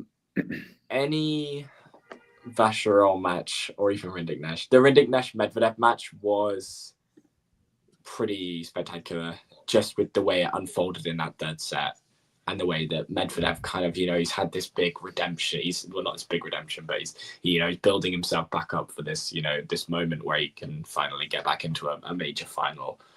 And, Rindik Nesh just plays like an unreal last 4 games to take it away from him. It was fun. Yeah. Yeah. Also just the final, just for the whole storyline and Yeah. For the Vacheron one, I'm not sure whether the final was better or the quarterfinal against Runa was better because he comes up with that backhand pass at 4 the in the second backhand, set break, which was maybe the shot of the week for Vacheron. Which, if you had to choose one Vacheron match from that tournament, would it be the final? Or would it finally? It's final because for it's the storyline, right, and like the narrative. But Runa maybe that match is even higher. Yeah, because there was a lot of drama in the third as well. It wasn't like a clear cut 6-4. No, yeah. For Vacheron, like there was the one game where Holger definitely struggled physically, but like that's. I mean, the conditions in Shanghai were horrid. The conditions just made it hard for great tennis overall, but yeah. But also Medvedev and Tian was entertaining in Shanghai. Yeah, too. Medvedev Tian. Yeah, Medvedev getting over the hump of like losing the two previously and then winning. Yeah. Any other match from the Asian swing runner? Not really. Nothing really worth it based on our list. I think you're right as well. Okay, let's go on through. Somebody in the chat was talking. I think the quarterfinal was better than the final. Now, the more that I think about it. Yeah, I think I remember John. You were saying how questionable the approach was for Rinderknecht. Oh yeah, on the match point, I think from Rinderknecht. The approach from Rinderknecht was just horrid. Yeah. I wonder if he was just like okay with losing that point. Yeah, he was. I think it was 40-15. Yeah, he rushed the net on like a standard like neutral forehand. Yeah, and like sometimes you could do that if you want to like rush your opponent, but it was like the balls were so heavy this year in Shanghai that Russia has so much time to just pin him. Yeah. I think I saw someone talking about the Almaty final. Not sure. Mute against Medi in the Almaty. Medvedev, yeah. Medvedev, yeah. It's a fun matchup too. It is. Yeah. Lefty versus Medvedev, huh? If there was a 250 finals only show, I think that would be on it, maybe. Yeah, we might have to go to that. Best matches those by finals level. were honestly better than a lot of the bigger ones, Like the week of Metz and Athens, those were two of the best finals, maybe. Listen, the Stockholm tournament, I'm afraid for me, is just dominated by the Runa injury. I don't know if there was. Could have been some amazing. Casper's performance in the final against Somber, you could make a case that's like one of the best matches he's ever played. But for Casper, yeah. Yeah. In some ways, Casper, even though he didn't finish the year in the top 10, like he won an indoor title and he won Madrid, so it's like a pretty good year. Yeah. Quirky year, but it was just underwhelming at the slams, I guess. Yeah. Okay. Brussels as well passes me by. I think I remember seeing some social media stuff of Stefanos Tsitsipas doing some cooking, but I'm not even sure if he hit a ball.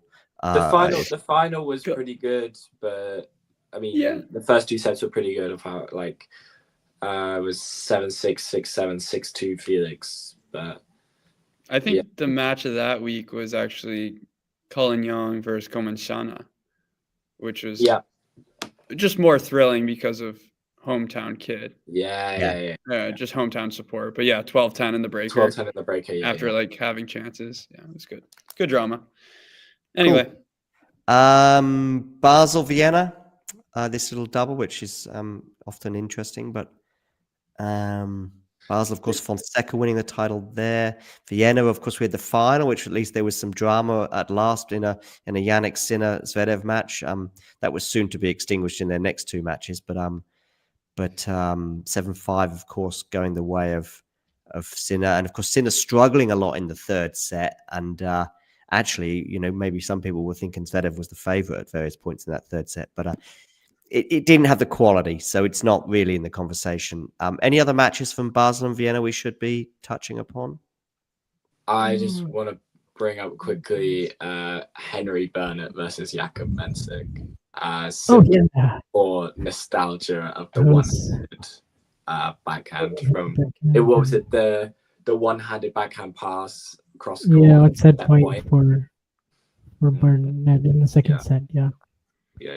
And then I guess in Vienna, you did have the Berrettini Nori match. That was good. That was a great match.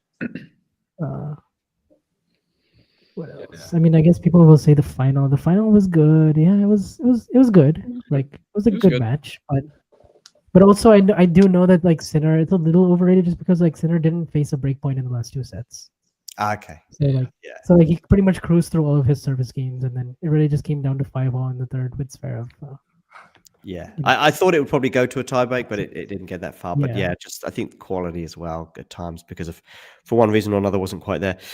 Yeah, despite his physical frailties, he was still serving very, very well, Yannick, and that's probably what helped him win the title. Okay, let's move beyond then and into the Paris Masters. Paris Masters, of course, we saw Sinner take the title. We had Cam Norrie beating Alcaraz in the first round, or the first match at least for Alcaraz in 3 sets. That I remember Alcaraz winning the first set and just thinking, okay, that's done. And shot of the year in that match, by the way. Say again. Yeah, there was a great rally, I think, that ends up with Cam Norrie winning it, right? Yeah. Like third point of the match, Norrie hits a crazy like stab, like backhand defensive pass across court. It was crazy. Yeah. Good. Exciting, and Alcaraz can lose some of these matches, and they can often be exciting, even when he loses. But I don't think it comes close to a no. But no. But good honourable mention for me anyway, just because it stood out. Often when I begin the thoughts about these tournaments, I begin with Alcaraz and Sinner and work my way back.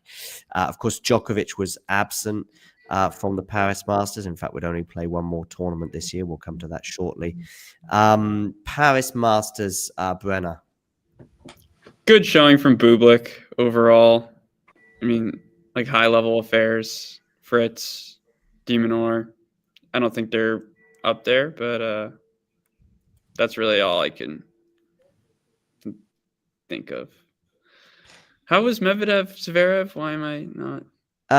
Medvedev Zverev. Actually, I saw the third set. I didn't watch the whole match, but of course, you had a bit of a narrative there with I think Medvedev was on a run of wins, wasn't he, against Zverev? And I think there was a couple of breaks exchanged. I'm gonna say that. Maybe Zverev goes up an early break in that third set and Medvedev breaks back, or it might be the other way around, but I think it was that. And then they get to the tiebreak. It was very interesting. Yeah, and probably one of their better matches because I think some of them have been a bit samey, but not a match of the year or even a contender. But yeah, I watched the third set. I can't tell you much about the first 2 sets, but yeah, Bublik de Minaur looks like it was fun, but I didn't see it. Anything else, Vanch, from Paris Masters? No, I was gonna try to mention if there was maybe a Felix match, but yeah, there were some like against Altmaier, against. There was one more where he was down in the second set, or in the third set tiebreak. He was down 3-love, right? It was like one of the early rounds. Yeah, but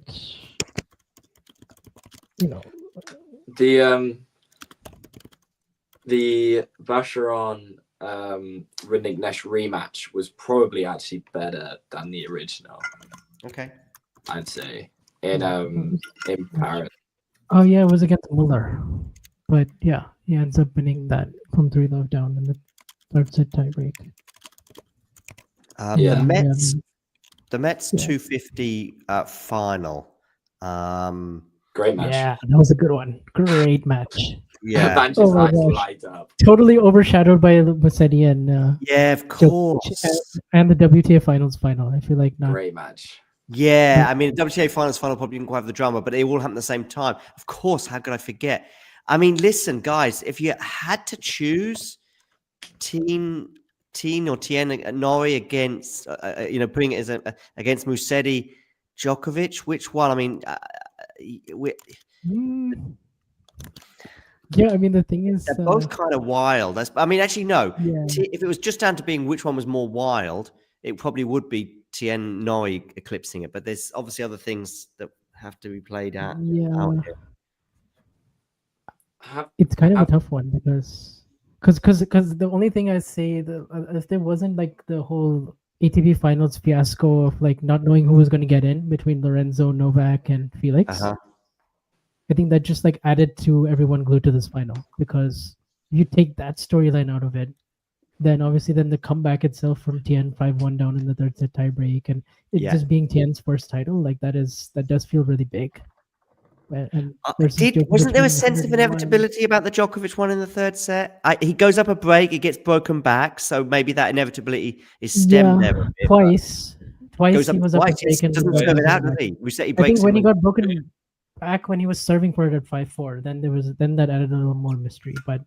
And then there was a deuce game that he eventually. Well, yeah, it was like a deuce battle, which essentially was the match. But there were two really good games in that third set. There was The one. 3-all game and the 5-all game. I think maybe the Musetti break back was like a juice game for a long time.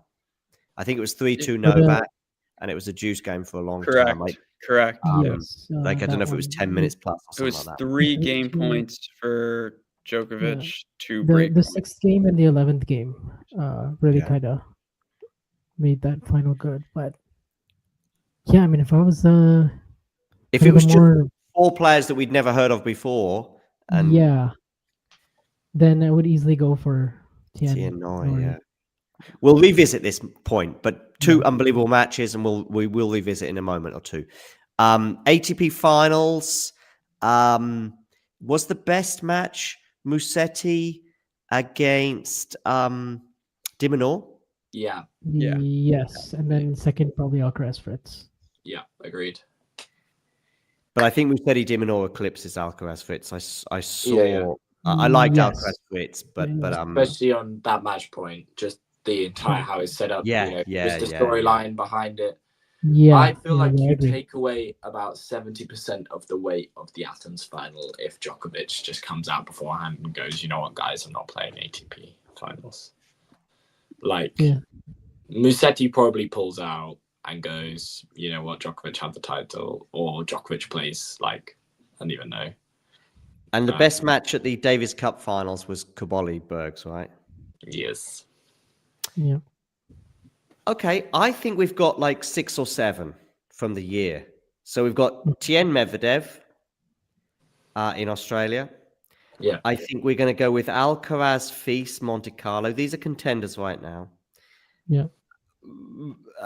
Rude, Draper, Madrid final. Yeah. Are we including either Brooksby, Paul, or Berrettini, Zverev? I think probably not. I'm thinking no. But No. Berrettini, Zverev, maybe. But yeah, Berrettini has the edge there. But yeah, me too. I think so. I think we're saying no to Hurkacz Djokovic because we would, if it was just a straight battle between Hurkacz Djokovic and Djokovic-Musetti would get it. Yeah. What about one of these or none of these? Runa Moutet, Fils Munar. Runa Moutet is Rome. Fils Munar is Roland Garros. I think Fils Munar over Moutet Runa. If Runa had beaten Moutet. But the thing is, if you look at the Fils Munar one, there's loads of gaps and holes. Right. It's really and also the Pieces didn't play the rest of the time, and I don't know. It's just. I mean, we can say no to both of them, by the way. I mean, Runa no to Moutet. both. Yeah, because we need to trim this as much as possible. Cobolli-Brooksby, is it in the conversation? Sure. Yeah. All right, I'll keep it in for now. And then we're going to go for Vacherol Runa as his one match if we're going to have one. And then I'm going to keep Bergs Cobolli in there. That's fair. For now. I mean, I want to keep Musetti de Minaur in there for now as well. I assume you already have Sinner-Alcaraz as your one.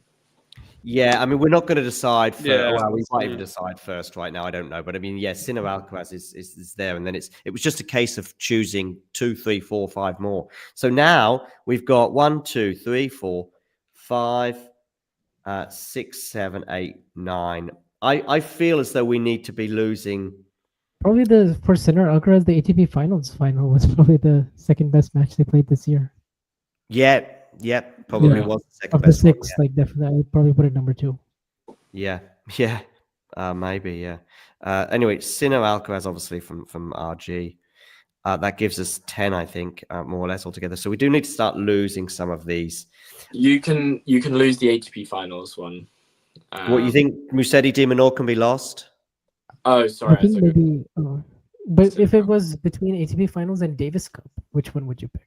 Yeah, if you had to go Bergs Cobolli or Musetti de Bergs Minaur. Cobolli, it would be Bergs nice. Cobolli. Bergs Cobolli. Yeah, I I would think I would go agree. for Bergs Cobolli over the Okay. de Minaur Musetti. Oh, you would go Musetti de Minaur, would you? No. Bernard? No, Bergs no, Cobolli I'm over- Bergs Cobolli as well. Yeah. Okay, me too. All right, Musetti de Minaur, wonderful. Thank you so much. But no thanks. What about losing one of these three? Tien Nori, Musetti Djokovic, Vacherot Rune. Ooh.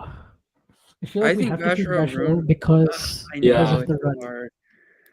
If you talk about storylines from the year, Vacherot is maybe number Yeah. one, but the match itself, not.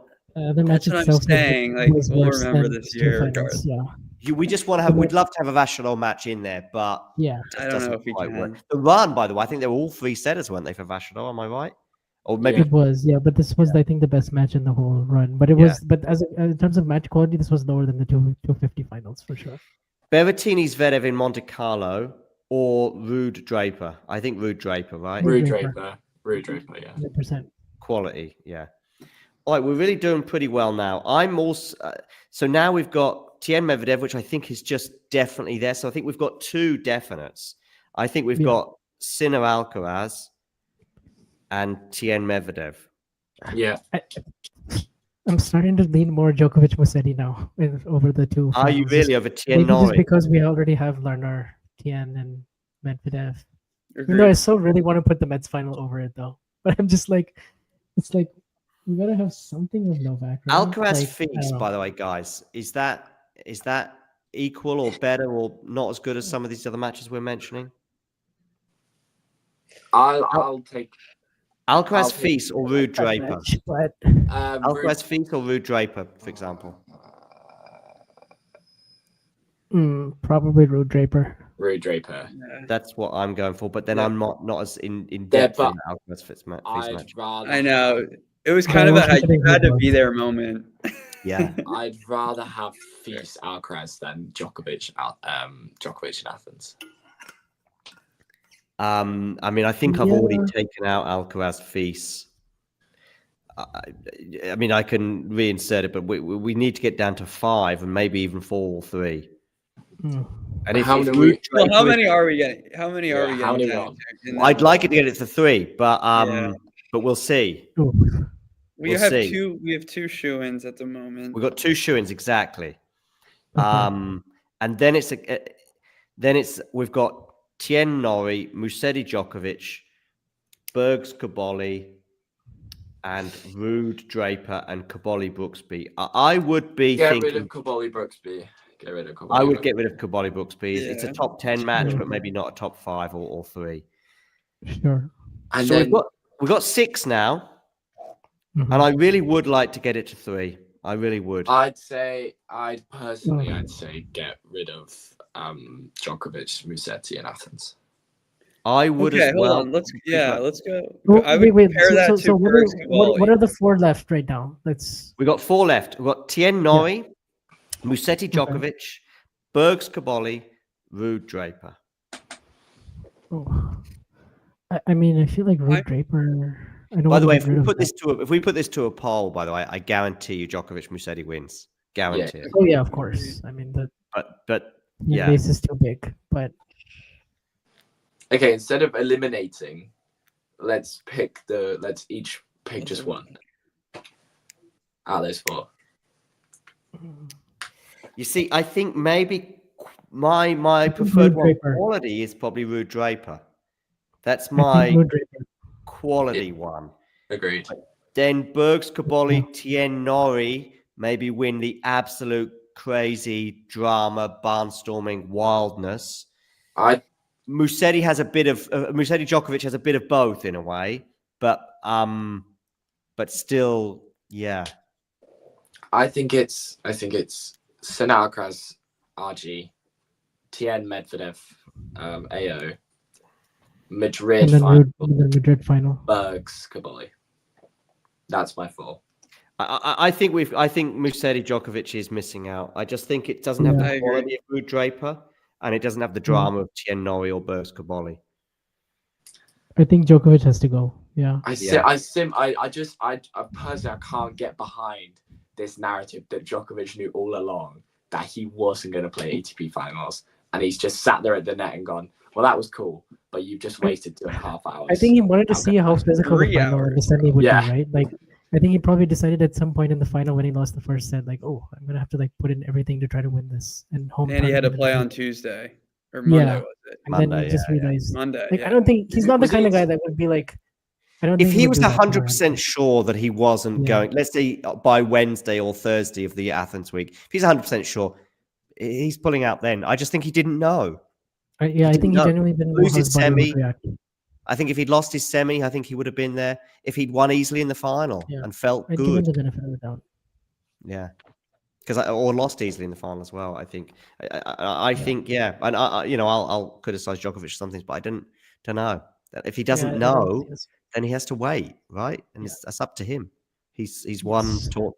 And his family owns the tournament, which made it even more complicated. So. Anyway, we've got 3 then, and I don't know. But Bergs Cobolli, I mean, what is that? How many in terms of tie breaks? But it's probably the longest tie break of the year, right? Yeah. Easily.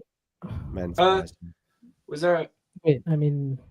No, I'm thinking about Challenger last year. I'm thinking about 24 AO Rybakina. Oh yeah, women. Oh, 22-20. Yeah. But anyway. yeah, I think we either no. I honestly 3 is so much easier for me. I love something about the Ruud Draper one I really like, but because I just thought the really good quality. I mean, maybe I don't know about Tien Nori where the quality was at throughout the match, or quality was really good. Yeah, I thought it was a really good final. Like I loved. The only dip in quality was Nori missing the inside in forehand for 6-1. That was the biggest dip. I mean, if it has the quality, then it might therefore have a bit more than Ruud Draper. No. No, I think because of the Ruud Draper Masters final and also the It's another that does help. I agree. 1,000 over if it's a split decision. Yeah, I mean it was a banger though, that Mets final. Like it really was. That third set was amazing. Yeah. So Tien Nori or Bergs Cobolli, by the way. Like if you were doing 5, like it would 100% be on there. But yeah, I think we've got our 5, but it's Tien Nori for sure over Bergs Cobolli. I do like that point about like not taking your chances. It's like fair. Yeah, it's just the tiebreak, isn't it? I think, but well, not just the tiebreak, but that's what elevates it into this conversation. Yeah, Tien Nori or Ruud Draper. I am 50-50 on it. I don't honestly. I don't know. So I think Ruud Draper, but you could throw in that one as an honorable mention if you have time to. You were talking about longest tiebreak of the year. There's actually the second longest tiebreak of the year. Anyone want to hazard a guess? Oh, there was like longer. You mean in terms of points? No, it wasn't longer. This was the longest. So the second was don't know. No. Oh, no. Kokkinakis Shelton 16-14 Davis Cup in February. Oh, okay. Oh, God, I don't even remember that match at all. I don't either. No. It was crazy. I literally completely forgotten all about it, and I've literally Where were they? Oh, okay, yeah. I think it's. Were they in Asia? I remember where I was when it happened, but. It was. Yeah, what was it? Yeah, Shelton had 4 match points. He also saved 6 match points before Kokkinakis finally got it done. Yeah. All right. So Ruud Draper, I think you're going for Ruud Draper, Vanch, and you as well, Fergus. Breno, I mean, it probably doesn't matter if I'm 50-50, so therefore I'm abstaining. I know. I'm more on the 50-50 side, so I delegate. Is there one? I just wonder, is there one match we're completely missing? Like, possibly, especially if it was a qualifier, or I mean, we are doing main tour only, and we could be missing one as well. But I still think even if we're missing one, we'd go, That we should have talked about that one, but I still don't think we're missing one that we should have. Yeah. What was the Hurkacz Fritz score? United Cup start of the year. That was good. I was actually watching the highlights recently, right? But it wasn't anything more than like an 8-6 or a 7-5. Yeah, because I just remember that crazy volley by Hurkacz. Yeah, I do too. Yeah, you mean the pickup or the sliding splits pickup. If we put this to the vote, by the way, as in like the masses, Tien Norrie, Ruud Draper. I think Ruud Draper. People are still going to just pick their favorite players, even if their favorite player lost. And the recency bias. Yeah, maybe. Yeah, I feel like you have a lot of I think people. Ruud Draper would win because a lot of people would just think Masters final first Masters for Casper. Tien has a big Draper. following. Yeah, but Norrie has a small one. Norrie has a small one. Yeah, I agree. I would say the amount of comments I see on Twitter about how Norrie plays, and everyone's just absolutely just coming down on him. I love that we have the Australian Open round 2 match. That makes me feel less bad if we don't include the Mets. I mean, by the way, Tien Norrie, Tien Medvedev. You're going Tien Medvedev, yeah. Yeah. Just the longer match, more at stake. 5 sets, yeah. Mm-hmm. Yeah. And also just at that time, where Medvedev was and where Lerner was. It's just, Medvedev can attack slams so bad next year. Has one win to defend all year out of the 4.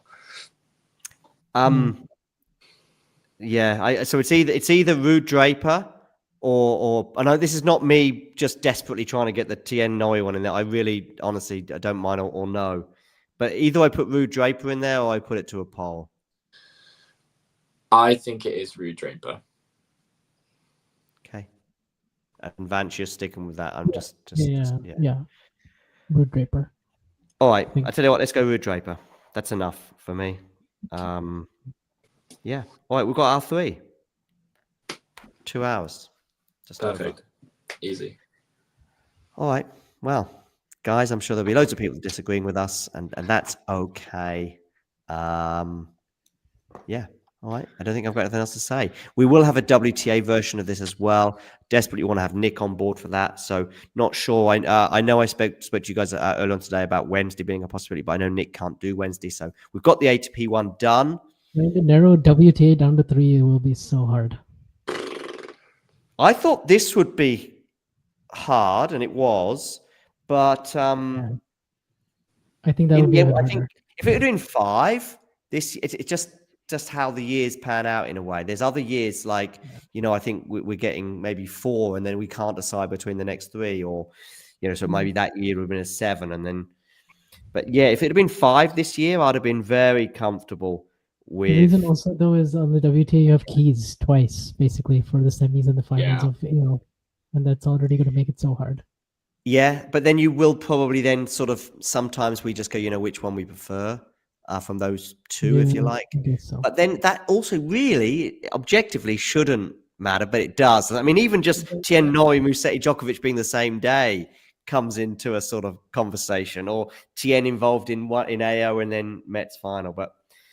That is for another day. Nick will be hosting that, and hopefully a bunch of other people, including maybe 1 or 2 of you guys if you have the time. But we'll see if we can fit that in.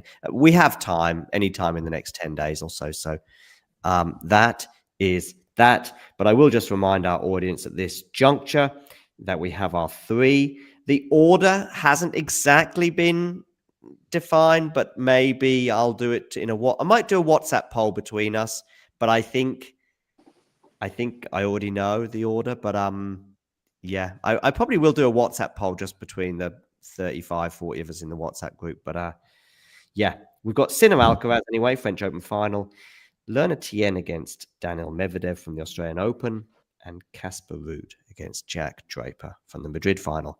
Vance, big thank you. Yep, thanks.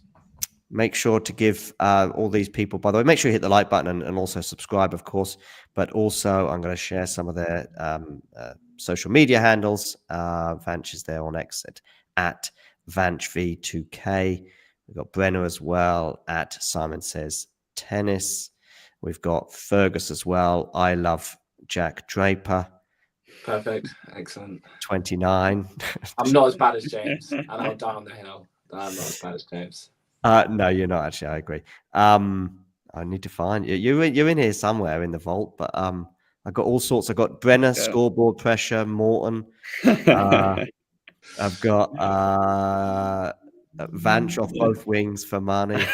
I don't remember the last time I said Care that. of business as well. These are all expressions. Damien, like the billionth time.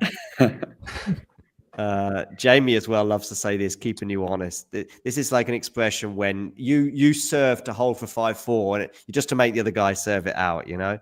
Yeah. I don't know if we've got one for Fergus, but let me see if I can find Fergus's social media handle. Fergus, tell us your social media handle anyway. Fergus_Gav. It's pretty simple. Fergus_Gav. There it is. It's on screen. Yeah. There it is. Oh, okay. Thank you. Thanks, guys. Yeah, thanks. That's okay.